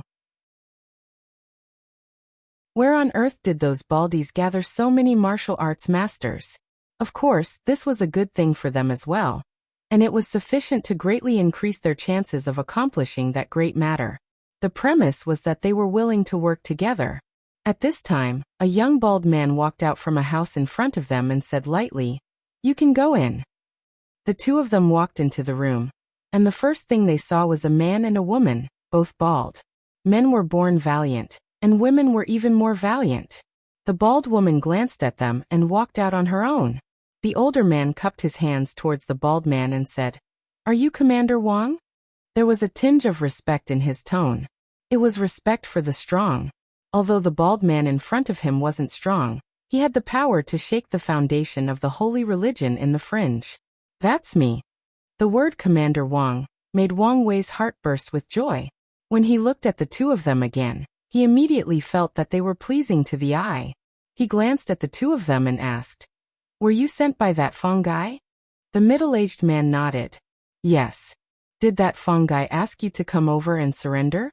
Wang Wei looked at them, nodded, and said, "It's not that I want to say this, but you should have done this a long time ago. You also know that with our strength, destroying you is as easy as pinching an ant to death. Since ancient times, a wise man submits to circumstances. These days, there have been many bandits who came to surrender. Although you came a little late, you are still tactful. Little 6, come take them to register." The middle-aged man was startled and hurriedly said, "No, no, no. Commander Wang, you misunderstand. We are not here to surrender." "Not here to surrender?" Wang Wei's face hardened and he said angrily, "If you are not here to surrender, then why are you looking for me? Do you know that this commander is very busy and has many things to deal with every day? I don't have the time to talk nonsense with you." Next, the middle-aged man immediately stepped forward and said, "We are here to do a big business with Commander Wang." Wang Wei shook his head and said, "If you want to do business, go find those merchants. We don't do business, we only steal business." The middle-aged man continued, "If this business is done, Commander Wang can have as much silver as you want and as many people as you want."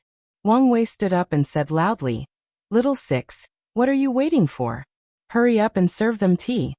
They didn't lack silver, but they didn't want what they had. What they lacked the most was manpower, labor. Since they had silver and people, why couldn't they sit down and talk it out? The middle-aged man was finally relieved. He was worried that these people wouldn't listen to him. As long as they wanted something, he was confident that he could complete the task given to him by the protector. Wang Wei looked at them and smiled. He said, "Tell me, what kind of big business is it?"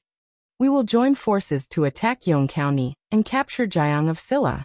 The middle-aged man looked at him and said in a deep voice, "After attacking Yong County, you can rob as many people and as much silver as you want. We only want Jiang of Silla."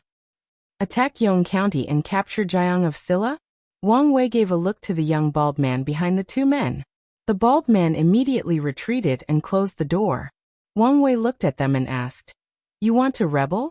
The middle-aged man looked at him and asked, "What Commander Wang is doing now, isn't it also a rebellion?" Wang Wei shook his head and said, "With just the few of us, we are still far from rebelling."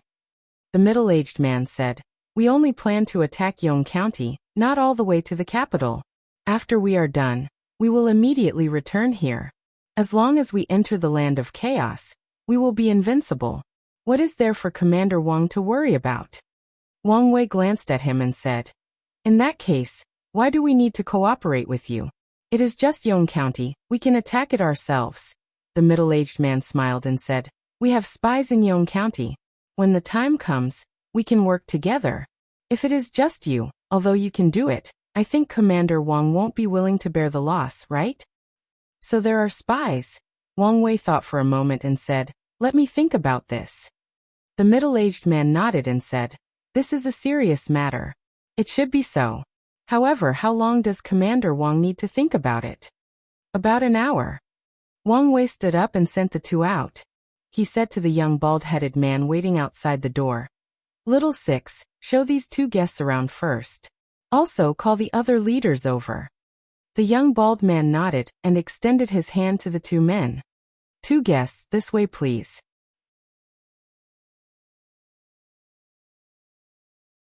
Chapter 10:10. Not long after, three people pushed open the door to Wang Wei's room. The man walking in front said, "I heard that Feng sent someone over. What's going on?" "We'll talk about this later." Wang Wei looked at his thick hair and felt angry. He waved his hand and took out a deck of poker cards from the drawer. He said, "It's not easy to stay here for an hour. Let's play cards. I want to win back all the money I lost last night." The man with thick hair curled his lips and said, "You want to win back your money? Don't lose all your wife." Wang Wei snorted coldly. "If I dare to lose, do you dare to take it?" Thinking of the bald woman with two sledgehammers, the middle-aged man's expression changed. He said repeatedly, "I don't dare to take it, I don't dare to take it. You'd better find someone else." 2 hours later, the two of them were led around the place. When they walked back, their emotions were even more turbulent than before. In the land of chaos, one could hear authentic Beijing opera, drink authentic liquor, and eat authentic beggar's chicken. If one could sleep with an authentic girl instead of a trap, how could the land of chaos compare to any prosperous town in the Jing kingdom? When they walked to the door, they saw Wang Wei pushing the door open and walking out. Seeing Wang Wei's gloomy face, the middle-aged man's heart immediately jumped. He asked, "Commander Wang, what's your decision?" "Damn it, I'll cut off my hand if I play cards again." Wang Wei scolded with a sullen face. The middle-aged man was puzzled. What did Commander Wang say? Wang Wei looked at him and said, I said if this deal is done, what do you want? The middle-aged man's heart skipped a beat. He looked at him and asked, then Commander Wang means, your proposal is very good. We accept. Wang Wei smiled and patted him on the shoulder. He said, it's a pleasure to work with you. The purple-clothed emissary was finally relieved. He also smiled. It's a pleasure to work with you. After bidding farewell to the bald men and returning to the stronghold, the purple-clothed emissary saw Envoy Fang and the King of Shu already waiting in the room. How did it go? The King of Shu asked. His expression was calm, but the anxiety and expectation in the depths of his eyes could not be concealed. Fortunately, I didn't fail you. He cupped his hands and bowed to the two, saying, they agreed to join hands with us to attack Yong County and capture Jiang of Silla. All right. The King of Shu turned around abruptly and paced back and forth in the room. He even said the word good a few times. His eyes were even more ferocious as he murmured, Li, we will meet soon. I hope you won't be too surprised when the time comes. Fang Yu sat down at the table and asked, what are their conditions? The purple-clothed emissary said, they want us to deliver 500 men to them first, as well as 100,000 taels of silver, before they are willing to join hands with us. If those baldies had agreed so readily, Fang Yu would not have been at ease. He would have been worried that there was a trap. However, after hearing their conditions, he felt much more at ease. Of course, when it came to discussing conditions, it was naturally impossible to make a firm offer. He thought for a while and said, tell them that we can only give them 250 men and 50,000 taels of silver. I think this is enough to show our sincerity. They did not lack manpower. In addition to the elites of the holy religion, there were also many bandits who had sought refuge with them in the past 2 years. He did not care about a few hundred people. 50,000 taels of silver was not a small amount. However, he knew that as long as they could conquer Yong County, the return would be 10 times or even 100 times more. Naturally, he could not be stingy with money at this time. The purple-clothed emissary bowed and said, yes, I will send someone to reply. There is no hurry for now. Fang Yu shook his head and said, this back and forth will take up a lot of time. Let's discuss the details first. The purple-clothed emissary nodded. Then he thought of something and said, when I went there this time, I found one thing. We still underestimated the strength of those people. Oh? Fang Yu turned to look at him. Among those people, there are many experts. Some of them even have the strength to enter the heaven list of martial arts experts. If we had fought them head-on, I'm afraid we would have suffered great losses. This is also a good thing. Fang Yu touched his chin and said, if we can all join our holy religion, then the fringe will be easily obtained. If we can also use those people in the north, then the strength of our holy religion will also increase by leaps and bounds. Whether it was those baldies or those lunatics in the north, they could not afford to provoke them now. Fang Yu collected his thoughts. The most important thing now was to capture that Jiang of Silla, Li, and force him to reveal the secret of Tian Fa. At the same time, he could also find out what happened to the believers in Shu province. If they could swallow the huge assets of the Li family, they would not have to worry about money in the future. They would be able to recruit more believers, and Her Highness would be very happy. 500 people, 500 mouths. That's too much. But they can't just give us 250. It's inauspicious. Ask them for 10 more people. 100,000 taels of silver. 100,000 means 100,000. Not 1 copper coin less. If they are willing to cooperate, then cooperate. If not, then scram. In the newly built Jiang of Silla residence of the Li family in the capital, Li held a piece of paper in his hand.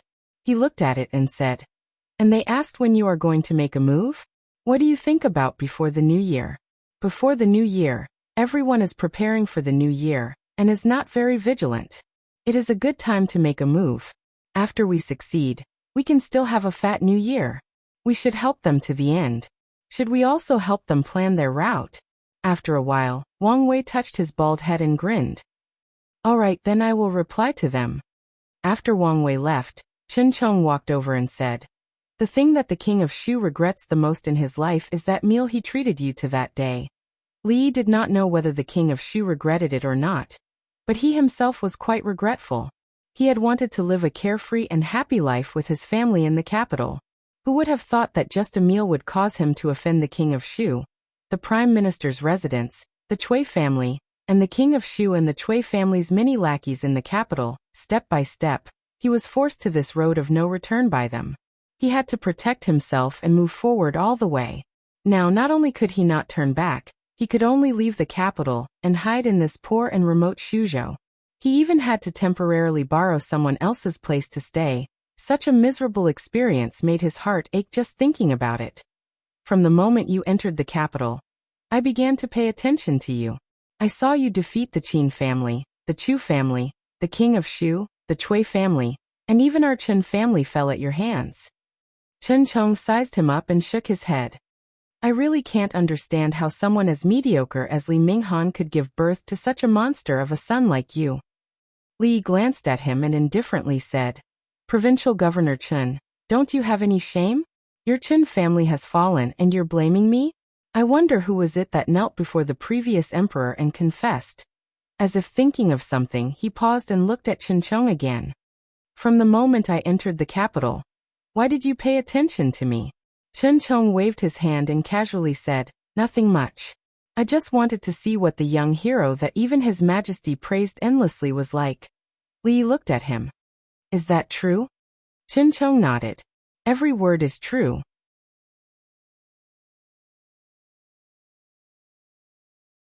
Chapter 10-11. Paying attention to the young heroes was a lie. What he was really thinking about was how to kill Wang Chong. With a straight face, he said things that went against his conscience. As he rose in rank, his skin became thicker and thicker. It had been so difficult for the Li family and the Chen family to get to this point. There were some lies that should not be exposed. Seeing that he was willing to share his burden as the provincial governor, Li Yi decided to leave him some face. Chen Chong did not continue this topic. He sat down opposite Wang Chong and asked, "Your goal this time is the king of Shu?" Li Yi shook his head and said, "That's the opposite of what you said. The king of Shu's goal should be me." The result is the same. Chen Chong looked at him and said, "They want to attack Yong County. Their goal is you, and your goal is also them, as well as the spies they planted in Shu province. They are no match for you, but if the two sides start fighting, the first to suffer will be the people of Yong County. You also chose to attack at the end of the year. If you can't control it, something big will happen. Catch a turtle in a jar, and beat the dog behind closed doors. What big thing can happen? Catch a turtle in a jar and beat the dog behind closed doors." Chen Chong looked at him and shook his head. "Since you already have plans, I won't say more." He changed the topic and said, "About the lifting of the curfew, opening of commerce, attracting merchants from the two countries, lowering of tariffs, and reducing part of the agricultural taxes, there are still some details that need to be discussed before it is officially implemented." 100,000 taels. Fang Yu looked at the purple-clothed man and asked with a frown, "Did they really say that?" They could fork out 100,000 taels of silver, but it was not a small sum to them. The Saint Church needed money to expand their believers and plan their operations. Although they could earn back the capital with interest if the operation was successful, he still needed to think about it carefully if he had to fork out 100,000 taels of silver. The purple-clothed man nodded and said, "Yes, they said 100,000 taels of silver, not a single copper coin less. Otherwise, it would mean that we are not sincere enough and there is no need to talk about cooperation." Just as Fang Yu was hesitating, a voice came from the side. The king of Shu walked over and said disapprovingly, "Isn't it just 100,000 taels of silver? If they want it, just give it to them. That Li Yi is rich. After the matter is settled, he will be rewarded 10 times or even 100 times more. What are you worried about?"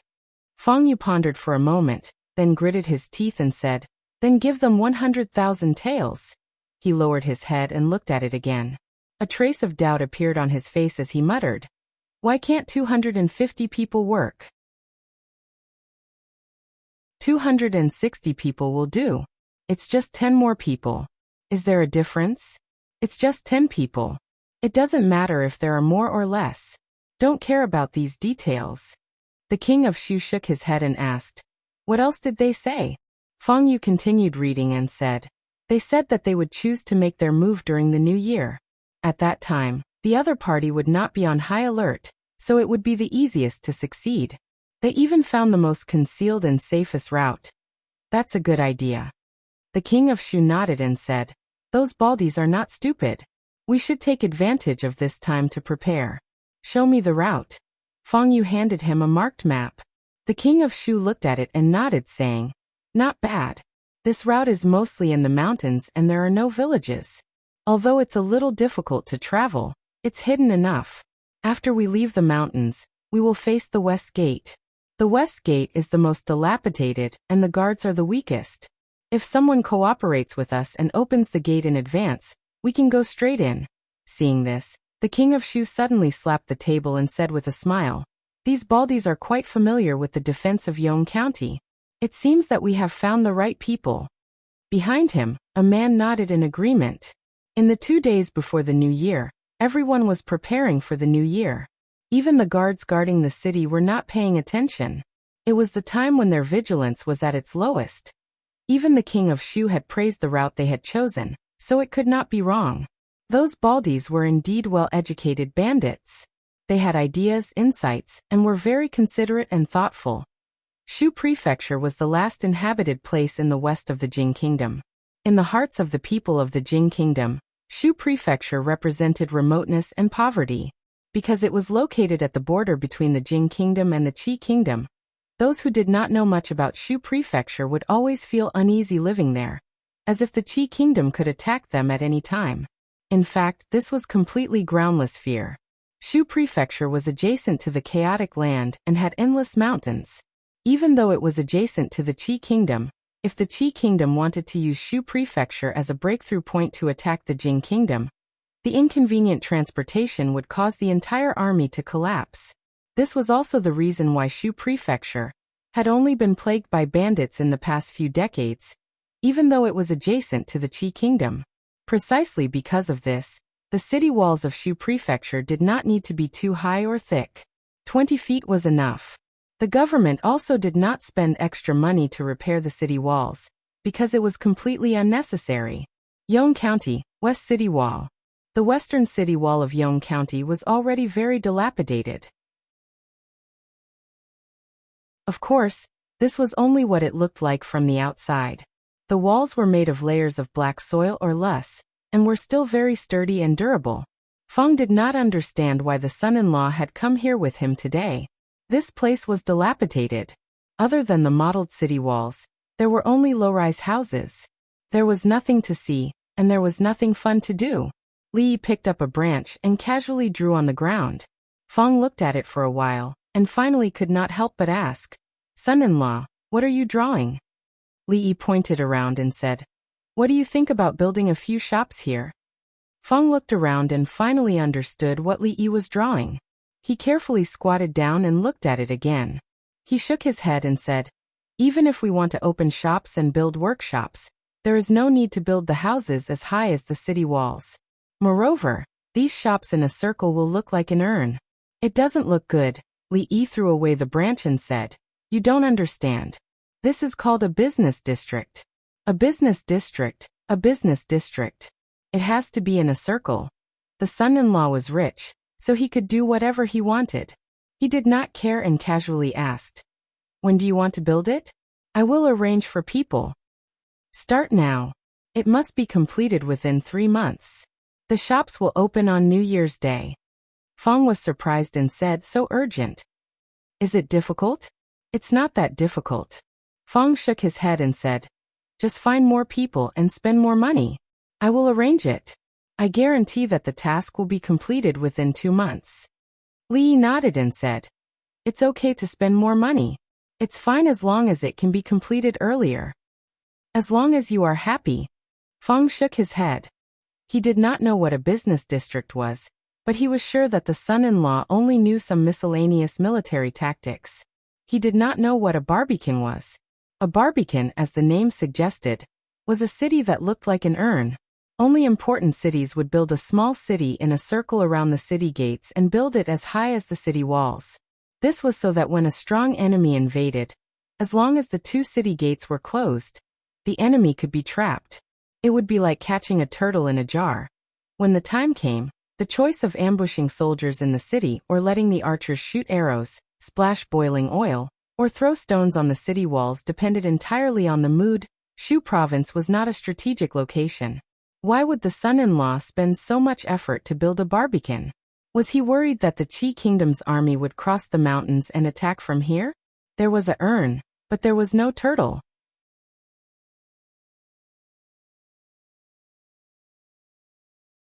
Chapter 10-12. The commoners who lived near the western city gate of Yong County discovered a strange matter these few days. Usually there wouldn't be many people passing by. In fact, most of the time, the city gates weren't even open. However, there was a huge commotion at the foot of the city walls. At first, they thought that the officials had nothing better to do and wanted to repair the city walls because they had too much money to spend. Later on, they heard that they wanted to build a shopping mall, or something like a business district. They didn't know what exactly a shopping mall or business district was, but they roughly understood the meaning. The newly appointed provincial governor drew a large circle on the western city wall, planning to build a row of shops here.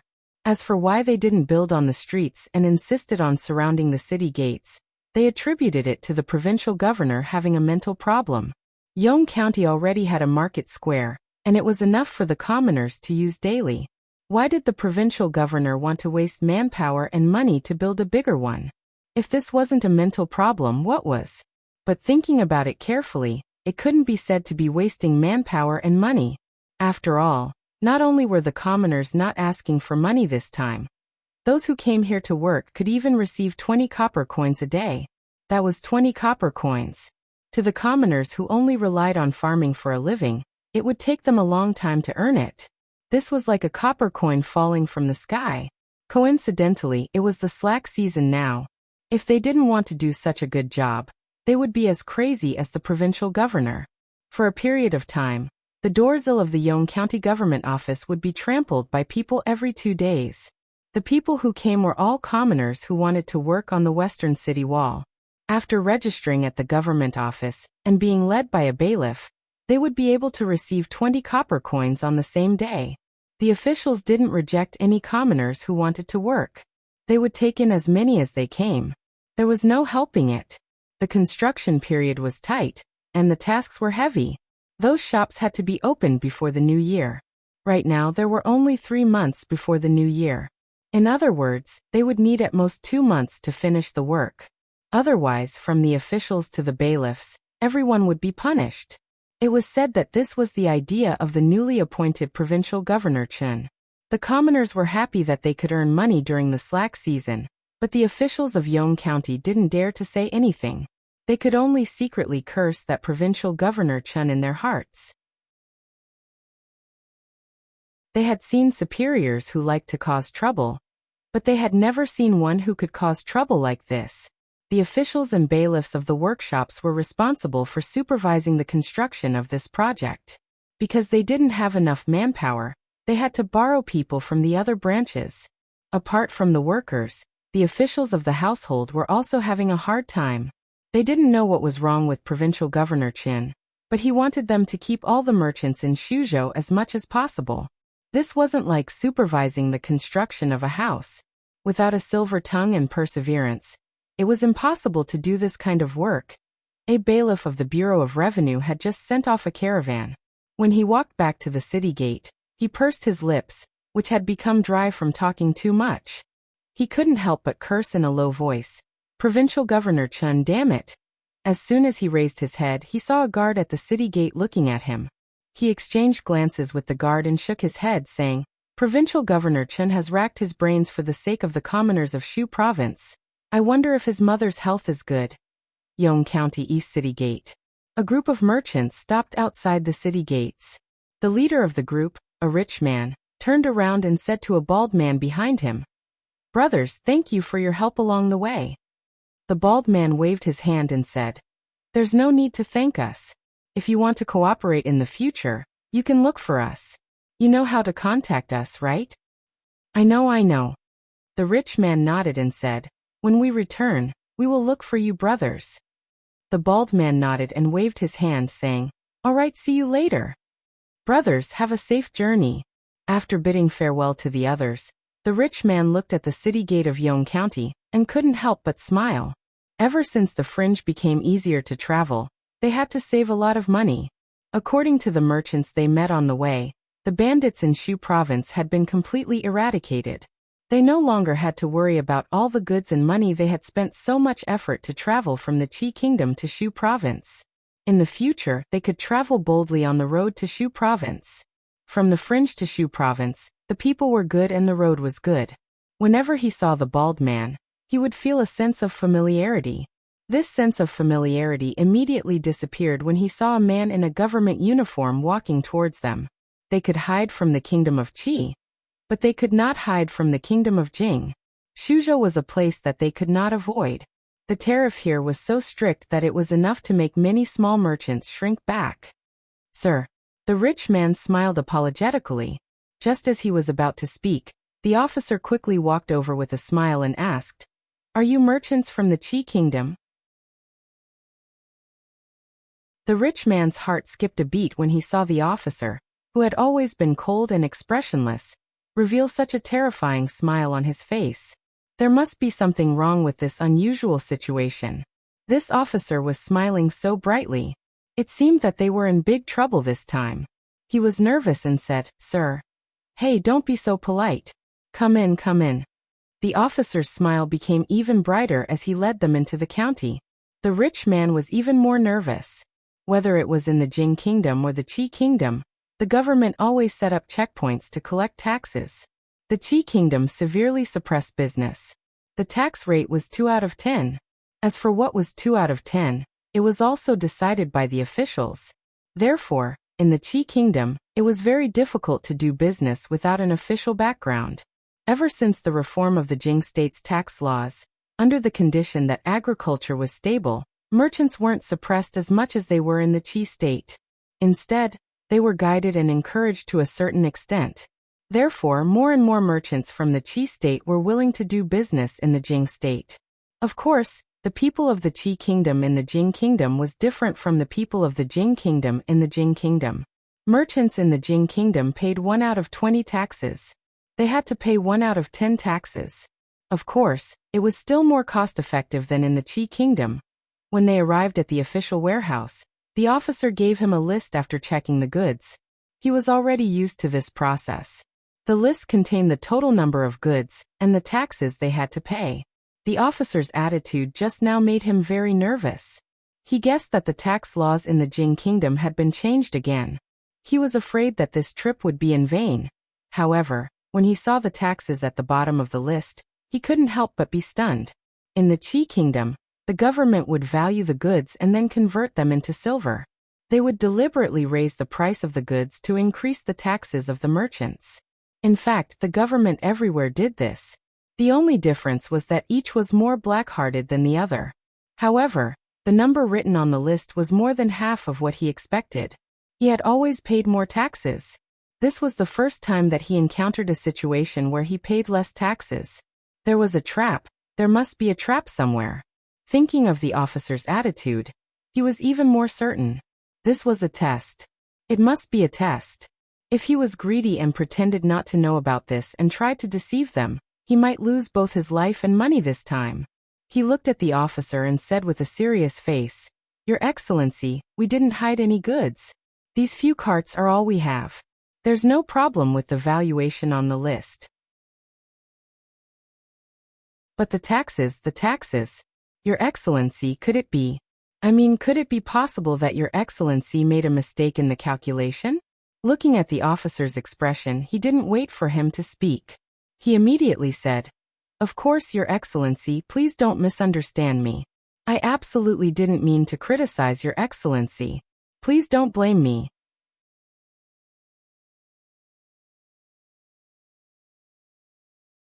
Chapter 10:13. Wrong calculation? The officer was stunned.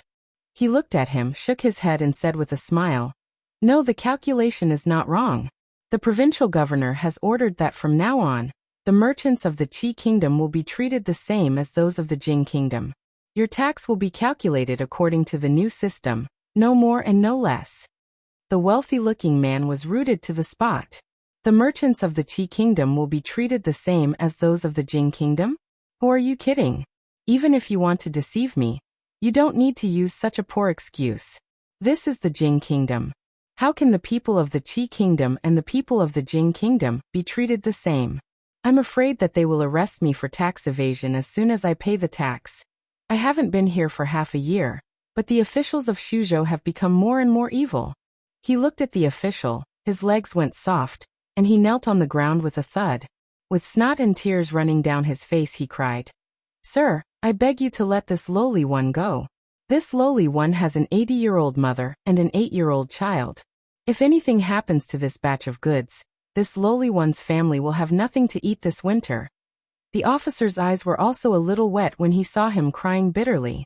He also had an old mother to support, a little child to feed, and a squandering wife to spend money like water.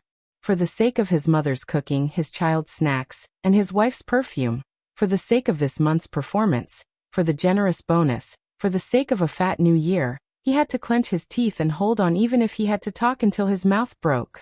They were all in the same boat. Why should they make things difficult for each other? He helped the merchant of the Qi kingdom up and said seriously, "You don't believe me, right? Come, I'll take you to see the notice. It's written clearly on the notice. If you still don't believe me, I'll take you to see the county magistrate and let him tell you personally." Provincial Governor Chen is really a bastard. The officer cursed in his heart when he led the merchant of the Qi kingdom to see the notice. If it wasn't for the strict order of the provincial governor, he should be sitting at the door of the household and basking in the sun instead of arguing with the merchant of the Qi kingdom here. Provincial governor's manner. Chen Chong, who was flipping through the files, suddenly sneezed.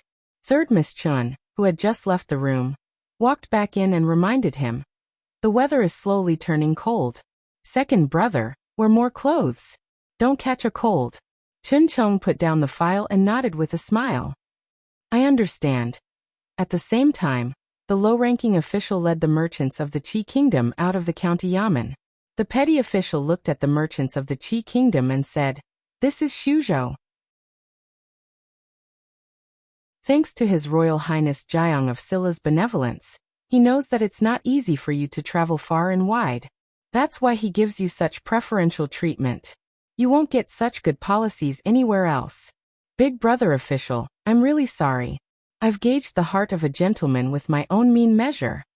The merchant of the Qi kingdom looked at the official apologetically and apologized. At this moment, he finally let out a long sigh of relief in his heart. He even felt a little light under his feet. The fringe was no longer so chaotic. Shuzhou was no longer plagued by bandits. Even the officials of the Jing kingdom treated the merchants as human beings and gave them so much convenience. Wouldn't their business get smoother and smoother in the future? It's a small matter, a small matter. The low-ranking official looked at him and asked, "Where are you going on this trip?" The wealthy-looking man smiled and said, "We're going to Qingham Prefecture first. When the time comes, we'll turn to the water route to the capital and sell these goods. Then we'll buy some things from the Jing kingdom and bring them back to earn some hard-earned money." Many merchants of the Qi kingdom made money in the same way as them. They sold their goods at two different places and earned a price difference. The price difference was not to be underestimated. If they were lucky, the profit from this trip would be enough to make up for 2 whole years of their stay in the Qi kingdom. They were in the cloth business in the Qi kingdom. Relying on the secret dyeing recipes passed down in their family, they had accumulated some family wealth. Initially, their business in the Qi kingdom was doing well. However, ever since the high-grade cloth from the Jing kingdom flowed into the Qi kingdom and started to lead the fashion, their business was greatly affected. Left with no choice, they could only become a traveling merchant. They traveled from the Qi kingdom to the Jing kingdom, passing through prefectures and prefectures. Fortunately, their cloth was unique. Even if they brought it back to the Jing kingdom, it would still be extremely popular. In the Jing kingdom, they also had regular business partners. It's not easy for you to travel all over the country. The low-ranking official looked at him and said, "Since you'll be leaving in 2 days, it's fate that we've met. Why don't I treat you to a meal?" The merchant of the Qi kingdom looked at the low-ranking official and suddenly felt tears welling up in his eyes. When they were doing business in the Qi kingdom, the officials wanted nothing more than to extract all the oil from their bodies and pay taxes. However, when they were in another country, not only did the government voluntarily help them lower their taxes, the officials even wanted to treat them to a meal. Comparing the two, in this Shu prefecture he actually felt like he was at home. He sniffed and looked at the low-ranking official. He said solemnly, "Don't, thank you for your kindness. I'll treat you to a meal. May I ask which is the best restaurant here?" "How could I?" The low-ranking official shook his head and pointed diagonally across from the yamen. "That's it." The rich man raised his head and saw that diagonally across from the yamen, the words Wuxia Restaurant were clearly visible on the plaque. In a private room on the second floor of the Wuxia Restaurant, the two men chatted for a long time after 3 rounds of wine. The low-ranking official looked at the rich man and asked, "I heard from Brother Hu that you've come this time to buy cloth and clothing from the Jing kingdom. May I ask, are these things only available in Qing and prefecture and the capital?" "That's not it." The merchant of the Qi kingdom shook his head and said, "Brother Nia, you don't know this. Although other prefectures sell these things, we need a lot of them. You can only buy them in the capital and Qing and prefecture." The low-ranking official shook his head and said, "The one who doesn't know is you, Brother Hu. Let me put it this way. Whatever you can buy in Qing and prefecture and the capital, you can buy it in Shuzhou. Whatever you can't buy in Qing and prefecture and the capital, you can buy it in Shuzhou."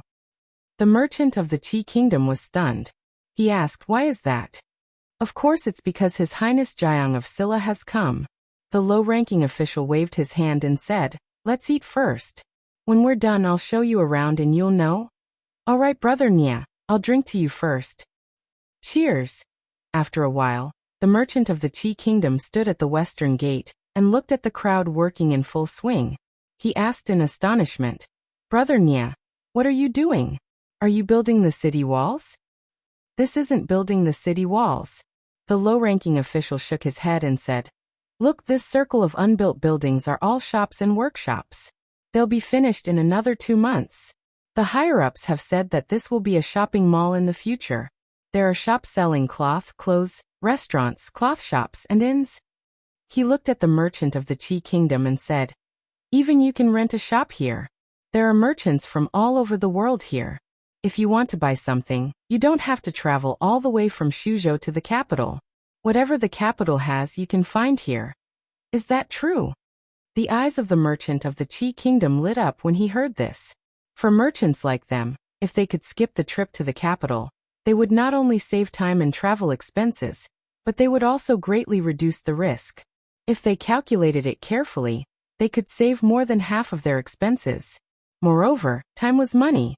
Saving time was making money. The time they had to go to the capital was enough for them to make several trips between Shuzhou and the Qi kingdom. The difference in profits between the two was several times. Not only that, the government of the Jing kingdom also allowed the people of the Qi kingdom to open shops here. From the information he got from Brother Nia, it was obvious that Shuzhou encouraged and supported business. This was rare in other places. It was also a great attraction for merchants from all over the world. If this shopping mall was built, with Shuzhou as the center, it would definitely be a place where merchants from the Qi kingdom, Jing kingdom, and Wu kingdom would fight for. If they could open a shop here, it would be like making money sitting on the ground.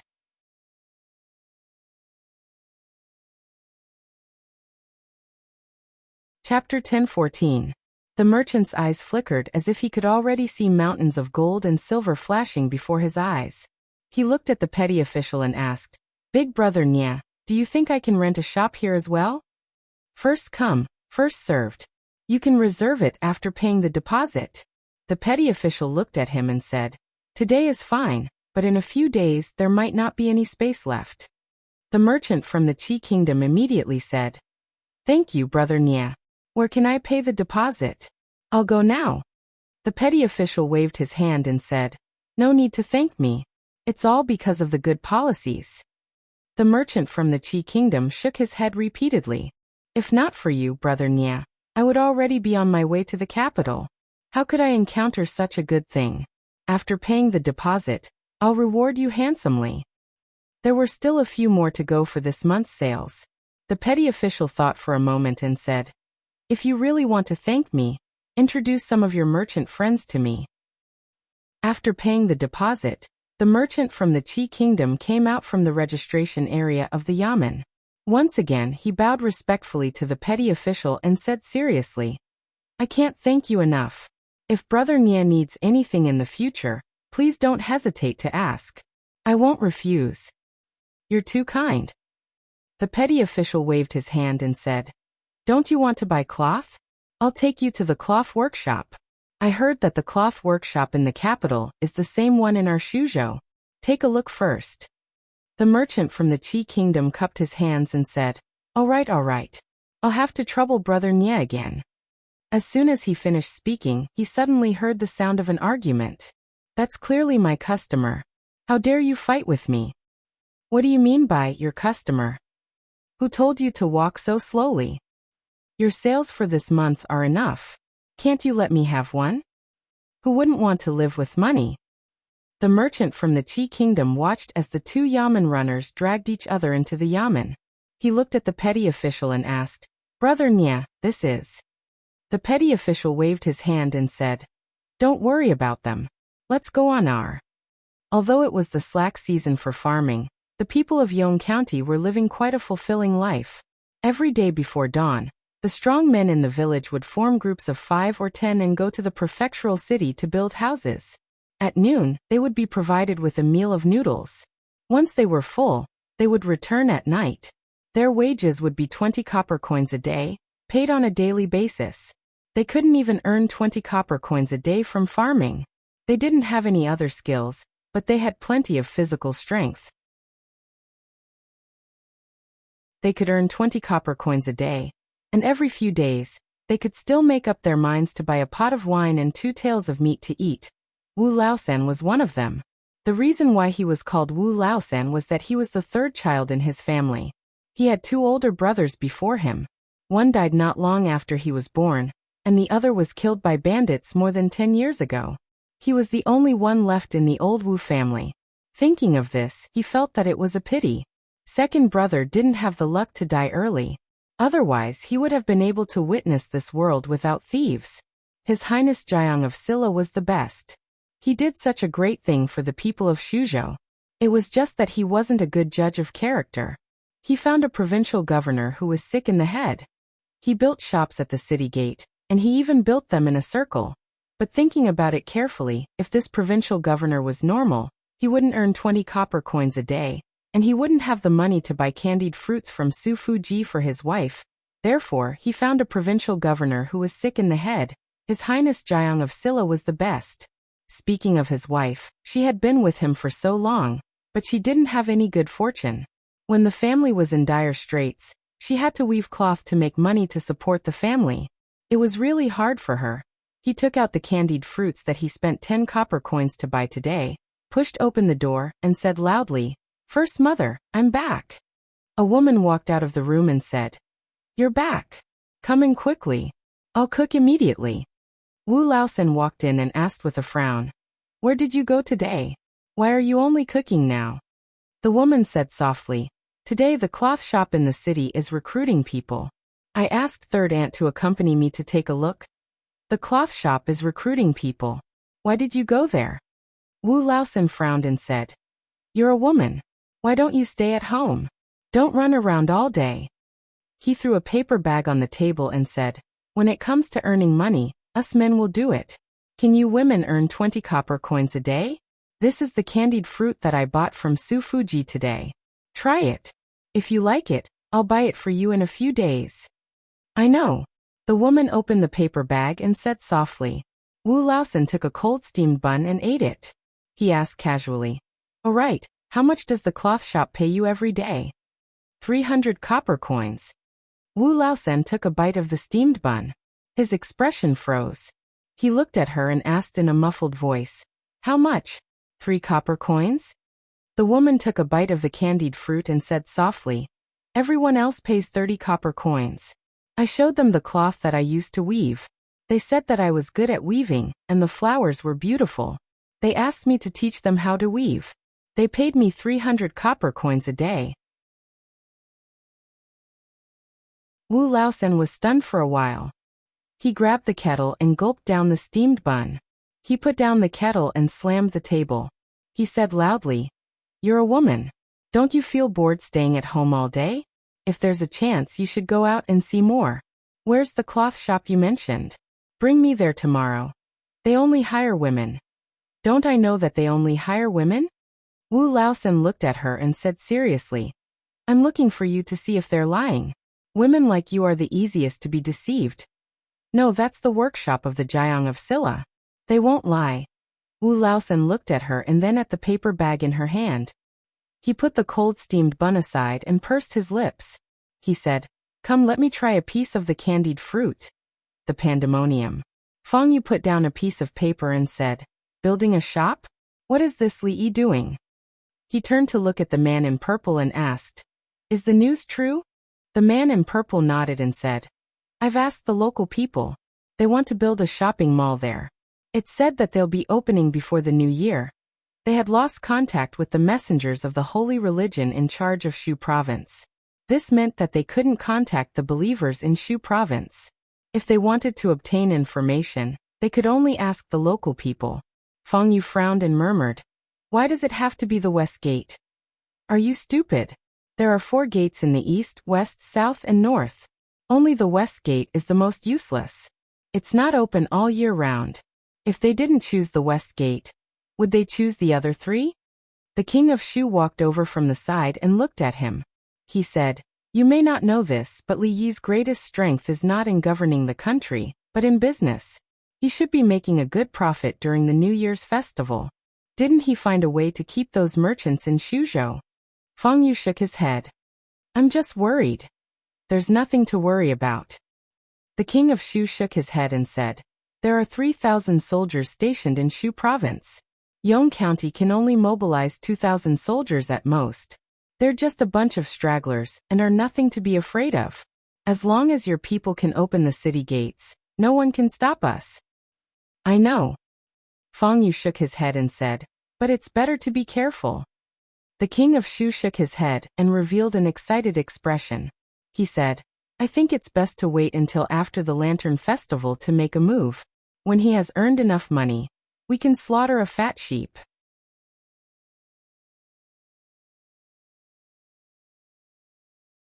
Chapter 10:15. The king of Shu postponed the day of action for half a month. Before the Lantern Festival, Li Yi could only accept it passively. He couldn't force him to do it with a knife on his neck, which would be too inhumane. Everyone had problems to discuss, express their opinions, and compromise with each other. This was the way to solve problems. For example, he helped him plan the time and route.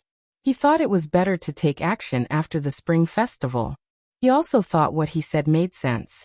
They would meet at the Lantern Festival, and the matter was settled. The following things were much easier.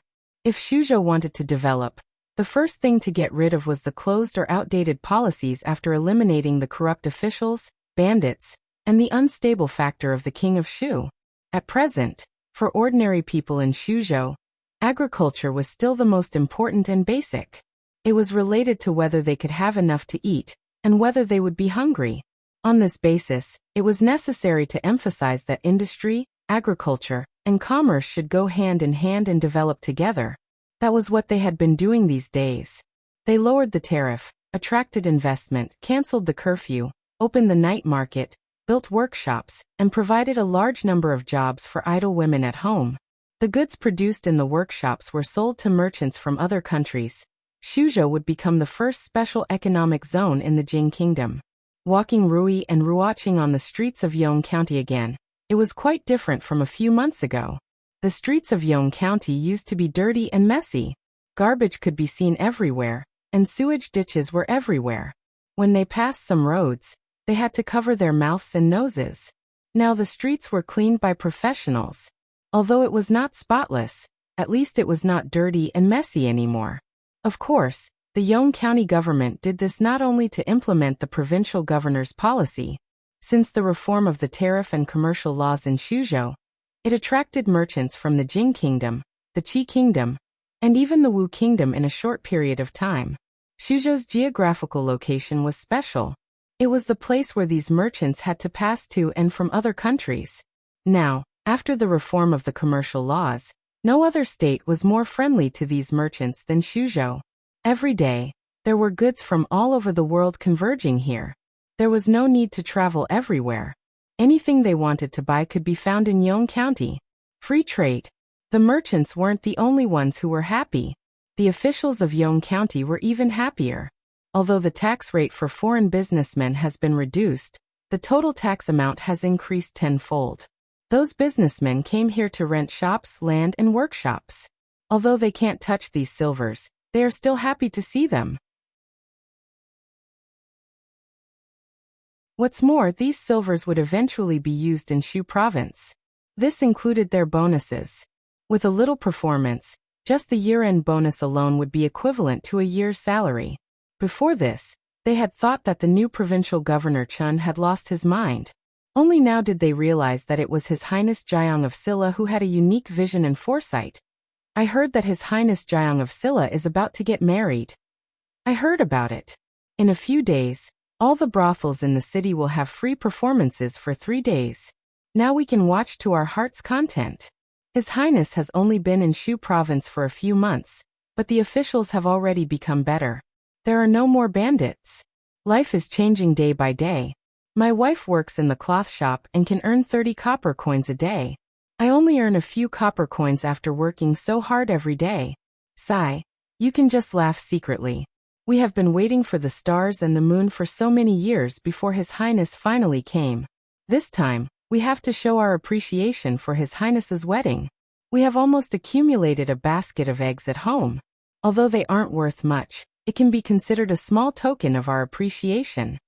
Li hadn't shown her face in public many times. Therefore, she could walk with Rui and Ruoqing on the street without worrying about being recognized. Rui had said before that she wanted to pass down the kung fu of the Liu family. Li asked Ruoqing to pick a dozen girls of the right age from the brothels. Now that she had nothing to do, she would teach them kung fu. Of course, she would also bring Drunken Mo and Ruoqing with her. Although Drunken Mo and Ruoqing had long passed the age of learning kung fu, and their achievements in this life were limited, it was impossible for them to become masters like her, or even Mississippi Liu, who could dominate the martial arts world. However, with a master teaching them, their progress would not be slow. On the contrary, it made Li, who had always been lazy, feel some pressure. If they became more powerful, it would be difficult for him to be a husband again. Ruoqing was fine, but with Drunken Mo's temper, it was hard to say what would happen after marriage. In the end, who would be on top and who would be on the bottom, who would be active and who would be passive. However, a man should be flexible, so he didn't need to care about these things. Drunken Mo's wedding dress had been embroidered a long time ago. Now that the former emperor had passed away, the 1-year period was about to pass. At the beginning of next year, it would be time to return the wedding that he owed them. Beside a small stall by the roadside, Rui and Ruoqing walked over, picked up an exquisite hairpin, and inserted it into Ruoqing's hair, saying, "This hairpin matches my sister quite well." Li looked at it. This hairpin was indeed exquisite. Judging from its style, it didn't seem to be from the Jing Kingdom.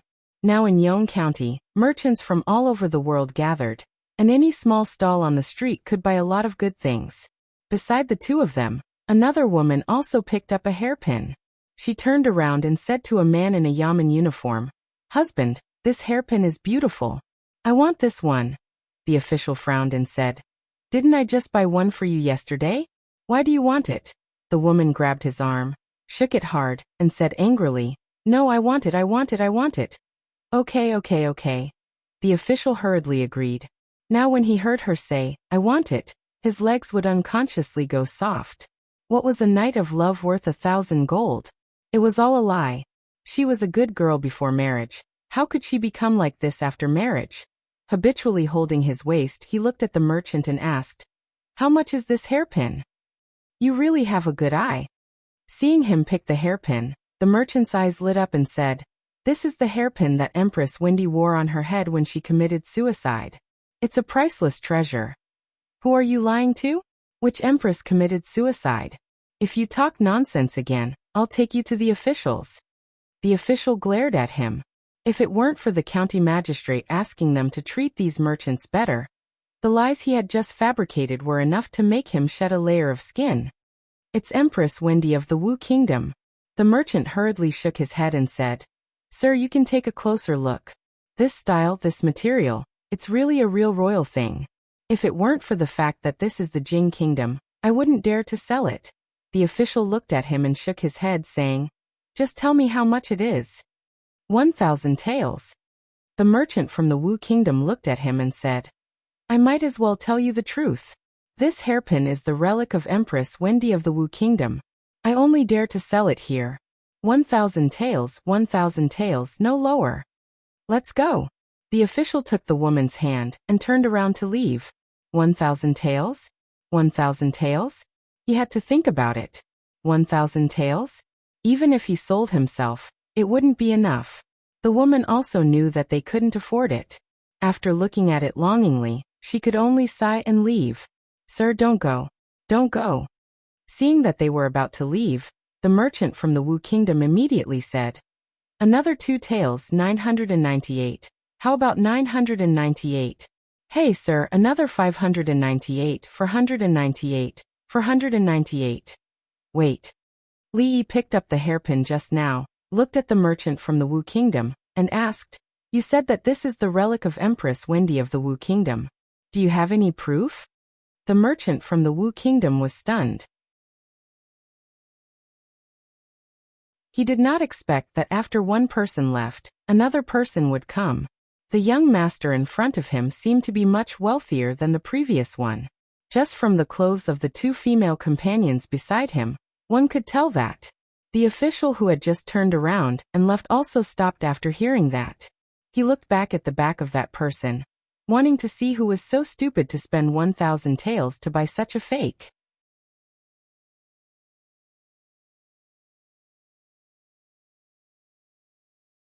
Chapter 10:16.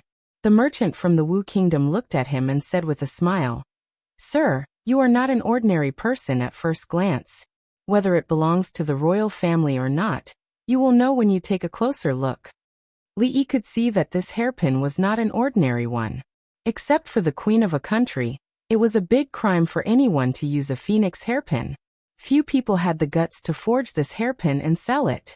Judging from the texture and the fine workmanship, it did seem to belong to the royal family.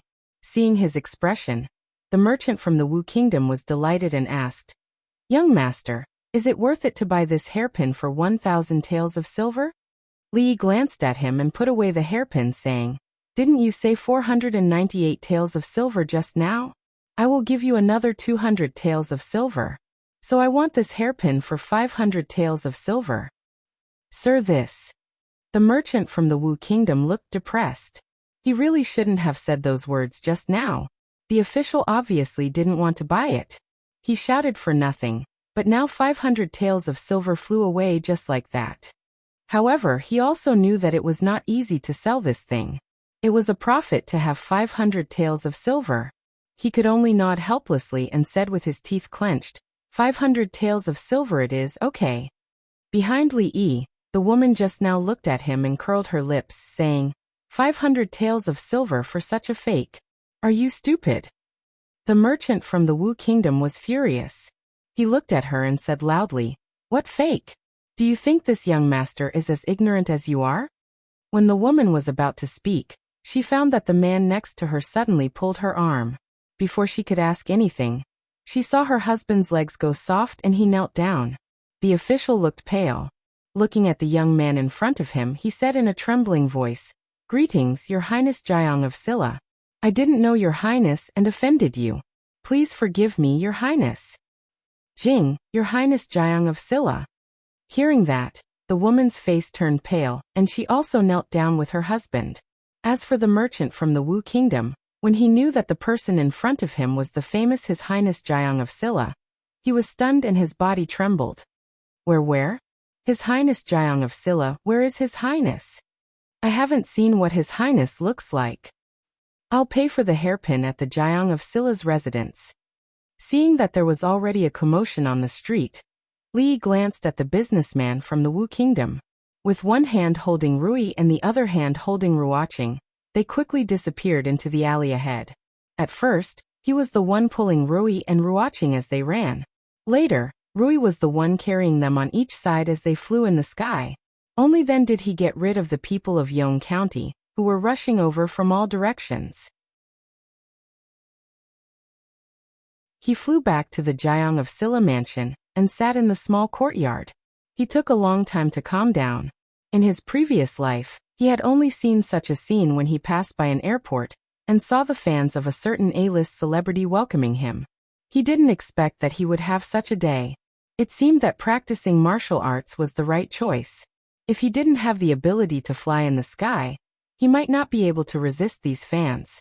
In addition, he had to urge Ruoqing to practice martial arts, especially to practice lightness skill. The holy religion had 100,000 followers in the Qi Kingdom. Thinking of the scene, he was a little scared. Only the queen who could fly could control the scene. After drinking a cup of the new cocktail developed by Xiao Zhu yesterday, he took out the hairpin he had just bought. Li was very familiar with the palace. Therefore, when he saw the hairpin at first sight, he knew it was not an ordinary thing. But he didn't expect that it was worn by Empress Wendy before she died.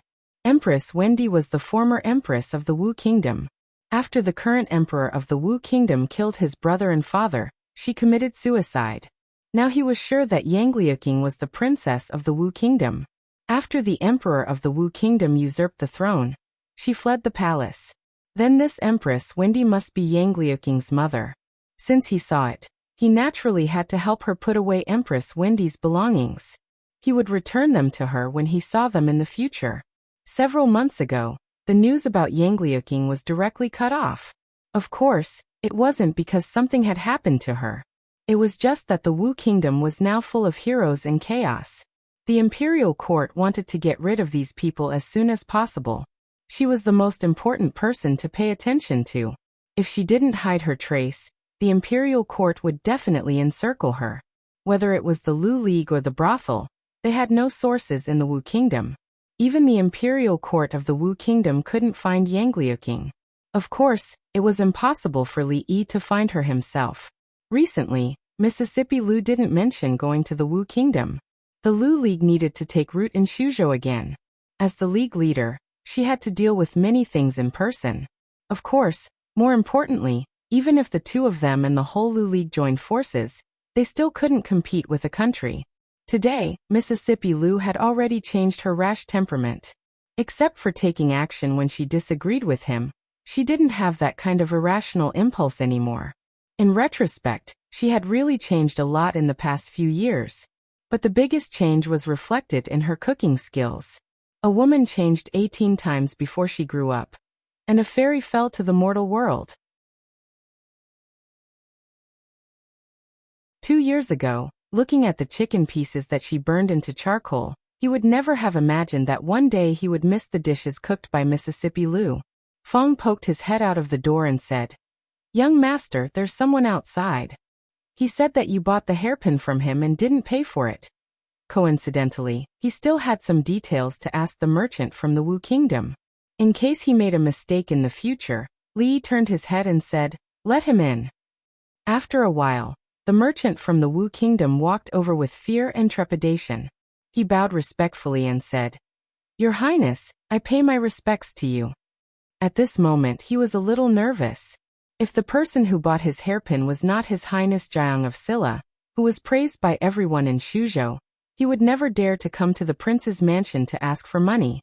He wanted to take the money and leave, but he didn't expect that he would be summoned by Jiang of Silla. Li looked at him and said casually, "You really dare to come here?"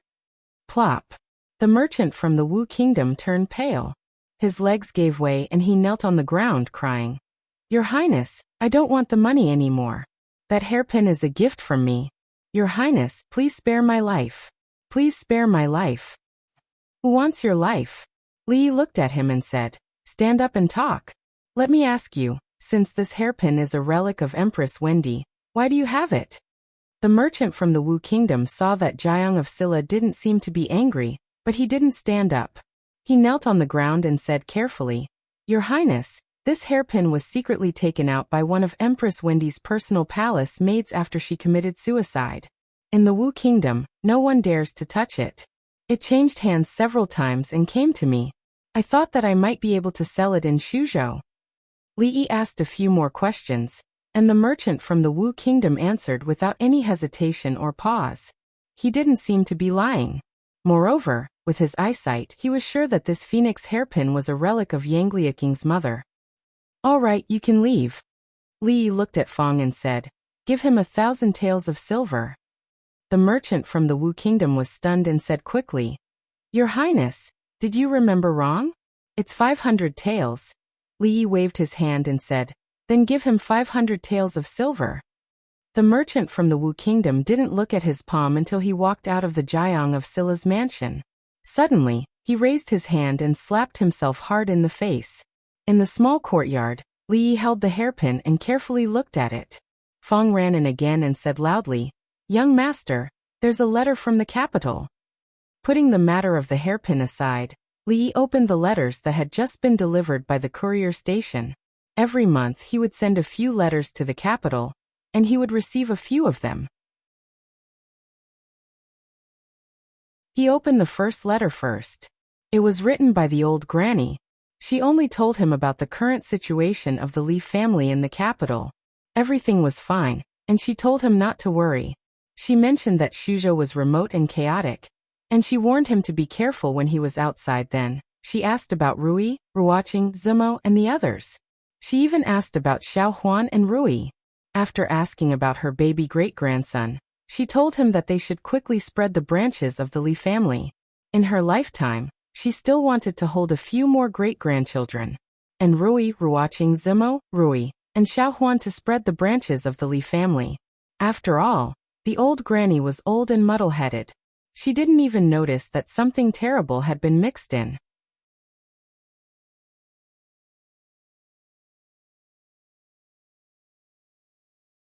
Chapter 10:17. After reading the old mistress letter, Li called Xiao Huan over and asked her to show the letter to Rui and the others. The old mistress letter was not written for him. She did not mention him as much as Rui. The next letter was very short. The handwriting was rather immature. Duanwu had only been learning to read for a few years, so it was already very good that she had made such progress. The little girl used a worried tone to talk about the heavy workload that caused her to have no time to play during this period of time. She also said that the guy called Li Han was always bothering her, which was very annoying. The only time she wasn't annoyed was when he was explaining the math problems to her.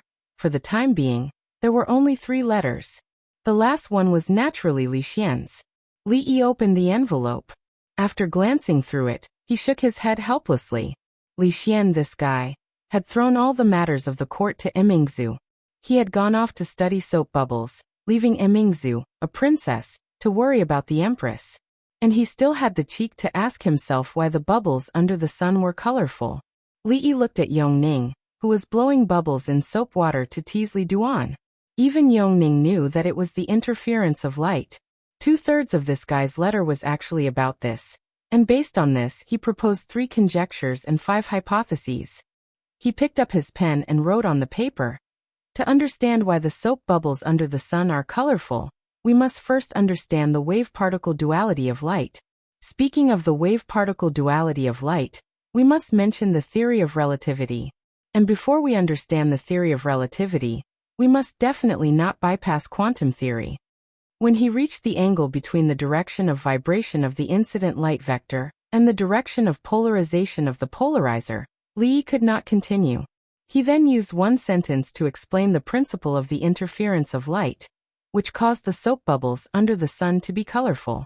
He then used a few hundred words to briefly describe the recent events of the past month. He asked about the situation in the capital. He estimated that 5,000 words should be enough. He put a few pieces of paper into an envelope and sealed it. The courier would send it to the capital at the fastest speed of 800 li. He looked at Fong and asked, "Just these 3 letters?" Is that all?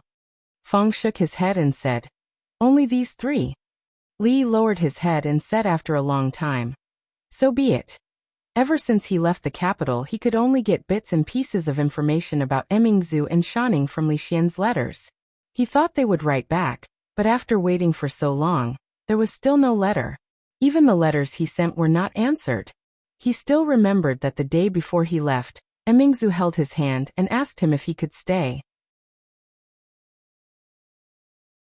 He also remembered that the girl ran out of the palace barefoot and cried her heart out. Thus, his anger toward certain people in the capital, which he had managed to quell with great difficulty, rose again.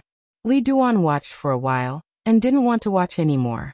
He trotted over, held Li Yi's arm and asked, Father, Dwainer misses Xiao Rue and Xiao Nyang. When are we going back to the capital? At the age of 2, Li Duan could already speak his mind in complete sentences. In a few more days. In a few more days, I will be able to see Xiao Rue. Li picked him up and suppressed the anger in his heart. He asked with a smile, isn't Xiao Nyang at home? Why does Dwainer still miss Xiao Nyang? He only thought that Xiao Nyang was what Li Duan called ruaching or zuemo.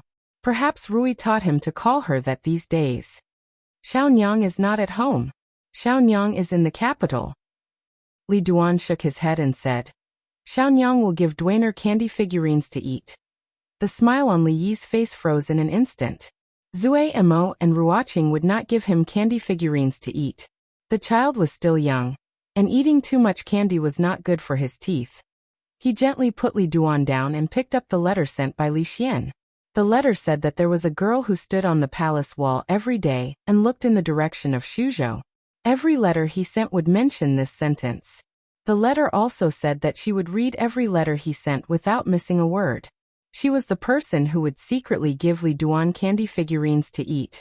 He lowered his head, touched Li Duan's head and said, I also want to. When you grow up, I will take you back to see her. Li Duan nodded and said, then Dwainer should eat well and grow up quickly. When you grow up, you will be able to see Xiao Nyang. Li Yi's face was a little dazed.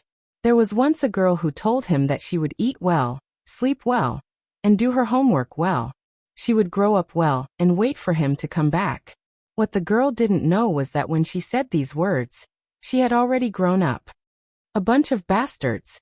Thinking of the faces of those people in the capital again, thinking of the girl standing opposite him and smiling with tears in her eyes, Li Yi's face darkened and his fists clenched. When Chen Chong saw Li Yi, he knew that someone was going to be in trouble. He stood up from his seat and asked, what happened? Li Yi's face darkened. Write a memorial and hand it in. Say that suppressing bandits in Shuzhou has cost a lot of money and suffered heavy losses. Ask the court to allocate 1 million taels of silver. Chen Chong froze and then looked at him in disbelief. 1 million taels of silver? You're crazy. They won't agree.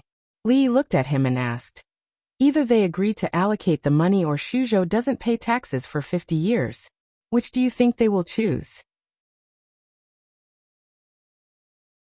Chen Chong didn't need to guess to know which option the people in the capital would choose. Shuzhou had always been poor and full of bandits. Not mentioning paying taxes to the court every year, it could already be considered a good year if it didn't rely on the court's aid and not drag the court down. 1 million taels of silver or non-existent taxes. Even an idiot would know which to choose. The court was full of smart people, so they would definitely choose the second option. The result of choosing this path was that they would be ridiculed by their descendants for 50 years, because the Shuzhou of today was no longer the Shuzhou of yesterday. The Shuzhou of tomorrow was no longer the Shuzhou of today. In the entire world, no one dared to make such a request to the court, but unfortunately, the person before him was one of them. The court had to choose one of the 2 options he gave. Once they made a choice, they had to abide by it. As long as he was alive, he could not go back on his word. The capital, Hibiscus Garden. Li Xian sat by the lake, comfortably lying on a rocking chair. He gazed at the soap bubbles floating in the air, changing colors under the sunlight. A eunuch stood behind him, blowing soap bubbles with great effort. Because he had been blowing for too long, his face was pale, his entire body was dizzy, and he wanted to vomit. Another eunuch ran over from a distance. When he was still several dozen zhang away, he shouted, Your Majesty, Jiang of Silla has replied, Jiang of Silla has replied. He has replied. Li Xian bounced up from the rocking chair, his face lit up with joy, and he strode over. The eunuch who was blowing bubbles felt as if he had been pardoned. He leaned against a tree behind him, breathing in big mouthfuls of fresh air. Li Xian snatched the letter from the eunuch's hand and tore it open carefully. Then he sat back on the rocking chair and started reading. Wave-particle duality of light, general theory of relativity, quantum theory, Schrödinger's cat, Murphy's law, L'Hospital's law. Li Xian stood up from the rocking chair, a thoughtful look on his face. He took the letter back to his room, took out a pen and paper, and started writing and calculating. Sometimes he bit the tip of the pen, his brows furrowed, and sometimes he laughed out loud, slamming the table, as if he had gone mad.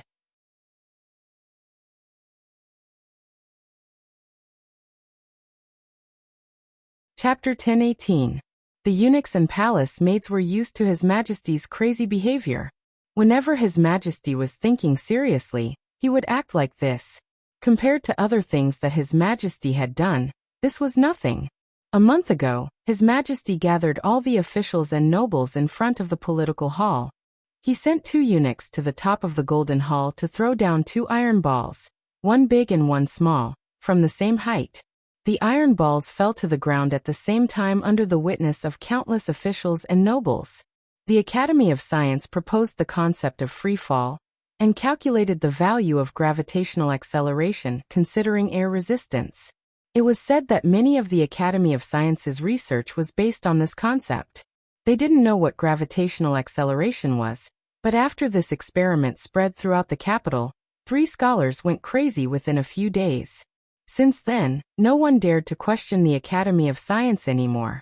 It was said that His Majesty discovered this phenomenon when he was inspired by a strange woman in his early years.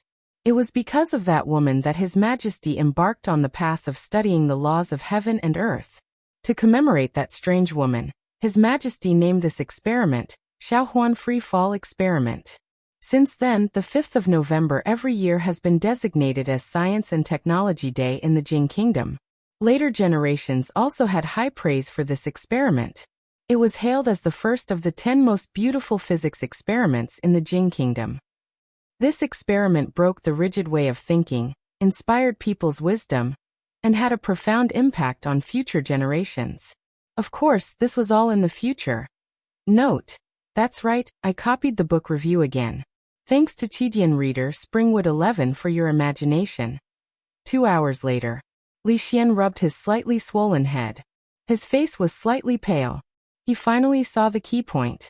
The color of soap bubbles is caused by the superposition of light reflected from the front and back membranes. It's a phenomenon of light interference. He was startled.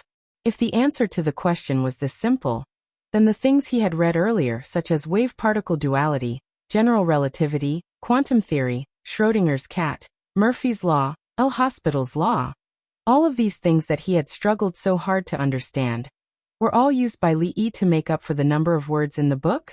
Schrödinger's cat. What was the relationship between Schrödinger and old General Xue? He knew that the box might be poisoned, yet he still put the cat in.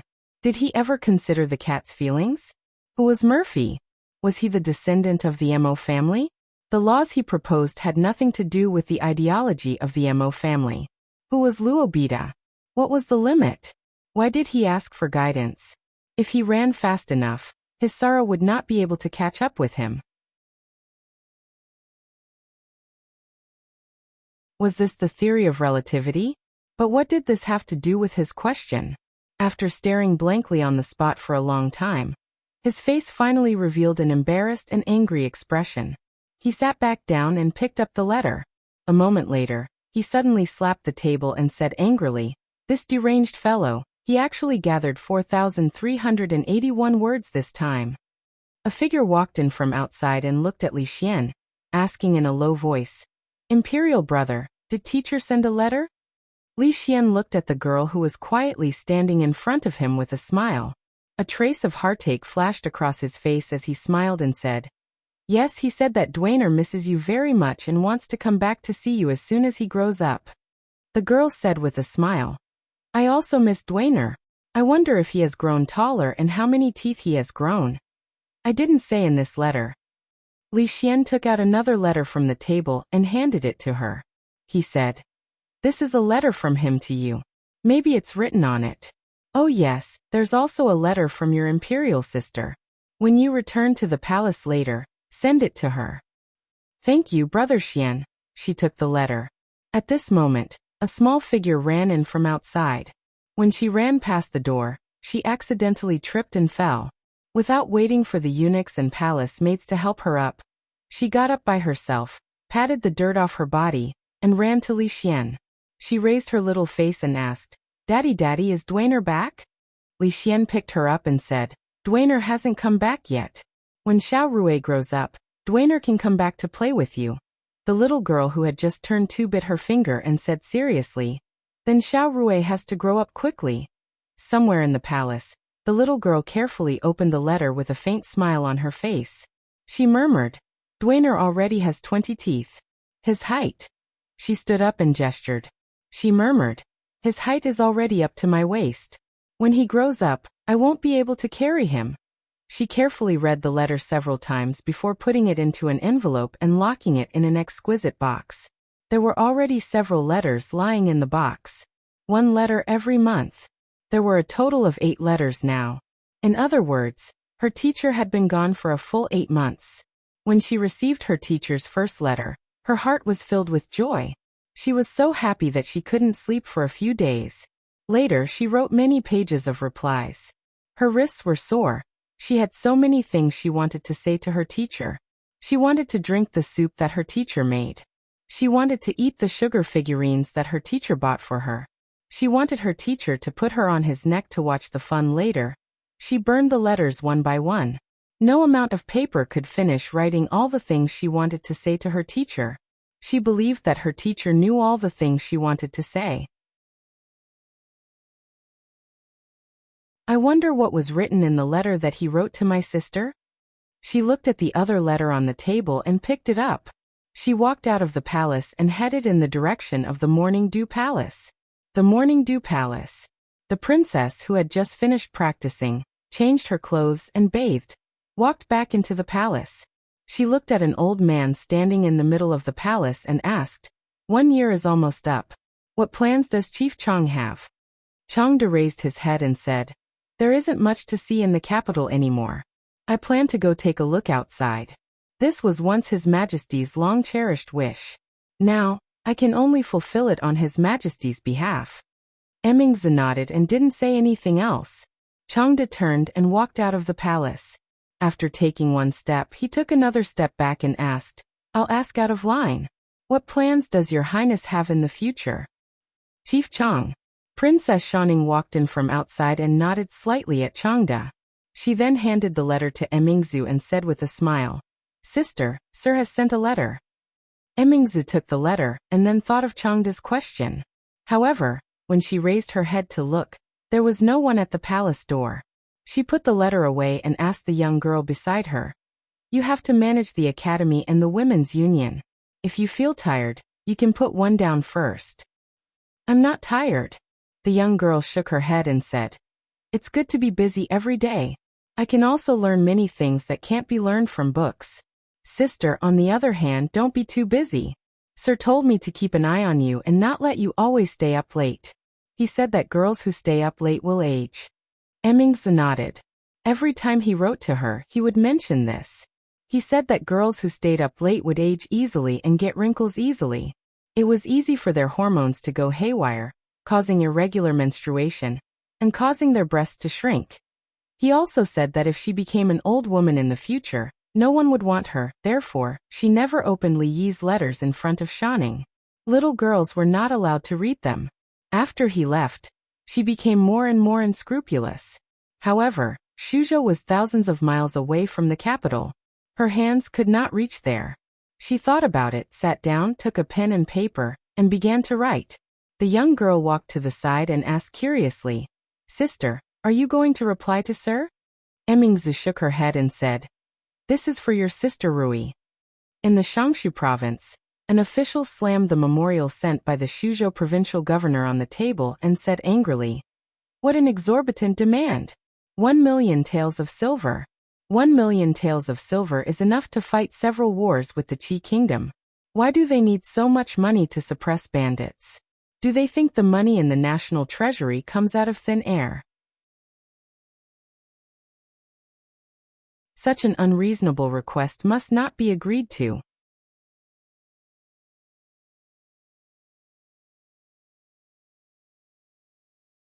Chapter 1019. The official was referring to a memorial that Chen Chong, the provincial governor of Shuzhou, had just sent over. Everyone was familiar with the name Chen Chong. The Chen clan was once illustrious for a time. Chen Qing was one of the pillars of the imperial court, and Chen Chong's name was known by everyone in the imperial court. Of course, that was the Chen family in the past. Later, the king of Shu lost power and was implicated by the Cui family. The Chen family soon declined. Chen Chong was stripped of his official position, and his property was confiscated. He was reduced to opening a cloth shop in the capital to make a living. For a long time, this matter was a topic of discussion among the officials in the imperial court. He thought that the Chen family would never have a chance to rise again in this life, but he didn't expect that in just a year, the Chen family would become the provincial governor of Shuzhou. Shuzhou was the fief of the Jiang of Silla, and the most special prince of the Jing kingdom. The imperial court could not interfere with the appointment of the provincial governor of Shuzhou, nor could they criticize him. They accused him of something else. According to the memorial, after the Jiang of Silla arrived in Shuzhou, he launched a vigorous campaign to suppress bandits. All the officials knew that there were many bandits in Shuzhou. For many years, the imperial court and local officials tried to suppress them, but to no avail. As time went by, he took a laissez-faire attitude towards this matter. They did not care whether the Jiang of Silla suppressed the bandits or not. The problem was that if he wanted to suppress bandits, it was just to suppress bandits. Why did he make it seem like he was at war with the Qi kingdom, the Wu kingdom, and the Zhao kingdom at the same time? Although the national treasury had not been so tight for the past 2 years, they could not be so extravagant. This was clearly blackmail. Someone looked up at the indignant official and asked, "Then Lord Qi, do you think that we should choose the second option? Shuzhou does not pay taxes for 50 years. Although the Shuzhou is the fief of the Jiang of Silla, it is also the land of the Jing kingdom. How can we do this?" Lord Qi waved his hand and said, "We will not choose either of these two options. You can tell this to His Highness the Jiang of Silla and His Majesty." The official shook his head and said no more. His Highness the Jiang of Silla was more favored by His Majesty than the Empress. If this memorial was sent directly to His Majesty, he would probably approve it immediately. Back then, they were the ones who had forced King Jing to Shuzhou. Now, if they dared to add insult to injury, even if King Jing was far away in Shuzhou and could not do anything to them, His Majesty would not let them off easily. Because of the departure of the Jiang of Silla, the conflict between them and His Majesty had not been completely resolved. Moreover, this matter was not that difficult to choose. Shuzhou had always been a sore point for the imperial court. It could be said that they did not care about it. It was indeed the territory of the Jing kingdom, but if they did care about it, that place was too chaotic. The imperial court could not reach that far. Its existence was of little value. It would only drag the imperial court down and pull down the per capita GDP of the country. All the data from the Ministry of Revenue could prove this point. It was tasteless, but it was a pity to throw it away. Therefore, when His Majesty conferred Shuzhou to the Jiang of Silla, there was almost no opposition in the imperial court. Even if the Shuzhou did not pay taxes for 50 years, it would not affect the overall situation. That place was so chaotic. It was the Wu kingdom, the Qi kingdom, and the land of chaos. It was not easy to throw the blame to the Jiang of Silla, but no one was willing to pick it up again. The two prime ministers were not present, so the ministers had a discussion and finally made a decision. They would submit this memorial to His Majesty and the princess. Li Xian had already gotten rid of the low-level interest of blowing soap bubbles. He held a prism and fiddled with it under the sun. The 2-year-old girl stood beside him and looked at it without blinking. She murmured, Why hasn't Daddy conjured a rainbow yet? Uncle Li conjured one so quickly. The little girl clapped her hands happily and ran over to show off to her mother. She was so happy that she finally managed to achieve the dispersion phenomenon. Mother, Daddy conjured a rainbow for Xiao Rui just now. After a while, Wang Qin walked over with the little girl in her arms. Li Xian looked at her and said, "That guy is going to get married soon, and he's going to marry two at once. Isn't His Majesty going to get married soon? What's there to be envious about? Are you envious that the Jiang of Silla can marry too?" Wang Qin looked at him and said, "If His Majesty is willing, he can marry more than the Jiang of Silla. In addition to the imperial concubines, he can also have a few more concubines." "What are you saying? Am I as fickle and beastly as him?" Li Xian said righteously as he held the mother and daughter in his arms.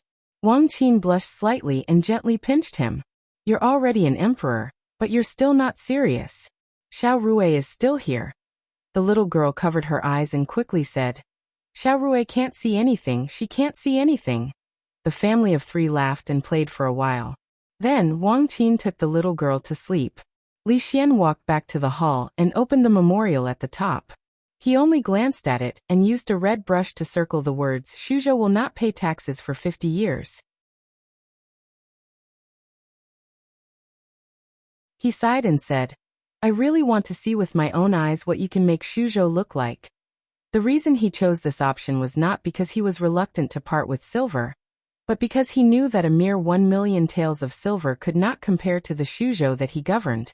Because if he didn't check the second option, he wouldn't receive any reply next month. More importantly, according to his description, Shuzhou was a good place. It sounded like it was a lot more fun than the capital. Shuzhou, the provincial governor's residence. Chen Chong looked at the imperial edict that Li Yi had delivered and felt his lips go dry. His Majesty had actually agreed. He had agreed to allow Shuzhou to develop freely for these 50 years, and not have to pay taxes to the court. This was an imperial edict. The emperor did not joke about it, and there was no such thing as a trifling edict. The officials in court would no longer have the chance to regret it. When it came to Shuzhou, if they wanted to throw it away, they could throw it away. However, Shuzhou was not a place that they could throw away or pick up as they pleased. After today, they could only look at the rich and populous Shuzhou with envy. After following at Li Yi's side for so long, he now seemed to understand why Li Yi had never been willing to enter the court when he was in the capital. Because the people in the court were basically a bunch of pigs. One could imagine what would have happened if the court had not interfered for so many years, and allowed Shuzhou to develop freely. The reason he was able to sit step by step in the position of censor was not because of the Chen family. Thus he could clearly see that in less than 50 years, Shuzhou would become even more prosperous than Qing, and Fu and Jingdou. At that time, would they still feel heartache over the 1 million taels of silver? Jiang of Silafu. Li Yi looked at Fang and asked, "Other than the imperial edict, is there anything else?" Fang nodded and said, "There is also a letter." Li Yi casually asked, "From Li Xian?" Fang shook his head and said, "From the princess." Li Yi was stunned and asked in disbelief, "Which princess?" "The eldest princess." "Ah." Li Yi suddenly stood up from his seat. "Why didn't you say so earlier that the eldest princess sent a letter? Quick, show it to me." Fang took a step back and shook his head. He said, "The eldest princess did send a letter, but it was not for the son-in-law." Li Yi was stunned on the spot. If the eldest princess's letter was not for him, who else could it be for? To Yongning, to Rui? It couldn't be for Mississippi Lu, could it? Fang looked at him and explained, "This letter was written by the eldest princess to the second young mistress." "What? Emingzu gave it to Rui?" Li Yi was stunned again. Emingzu and Rui. Their relationship didn't seem to be so good that they would write letters to each other, right? Besides, he had written so many letters to her, but she didn't reply to any of them. She actually took the initiative to write to Mississippi Lu. This didn't make sense. Nor did it make sense. Li Yi shook his head and said, "I don't believe it. Let me have a look." Fang took out the letter from his sleeve and put it on the table. "I told you to read more." Li Yi looked at the letter and looked at him with disappointment. He pointed at the words on the envelope and said, Look, it clearly says for Li Yi. Why is it written for Rui? Although you can't read, you can't talk nonsense.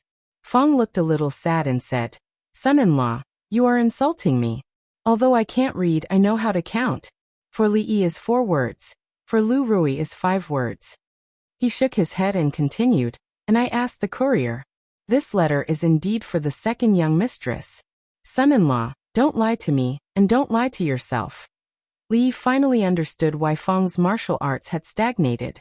He was ignorant and incompetent. He was simply ignorant and incompetent. He didn't practice but secretly learned. He obviously didn't know how to count before. You're tuning in to the Li Mei's Wuxia Whispers YouTube channel. We're so grateful for your support, and don't forget to subscribe to join us on this incredible journey through captivating stories. Your generosity through donations truly makes a world of difference, as it's the primary source of revenue that allows me to expand and enhance this channel for you. Thank you from the bottom of my heart for being a part of this adventure.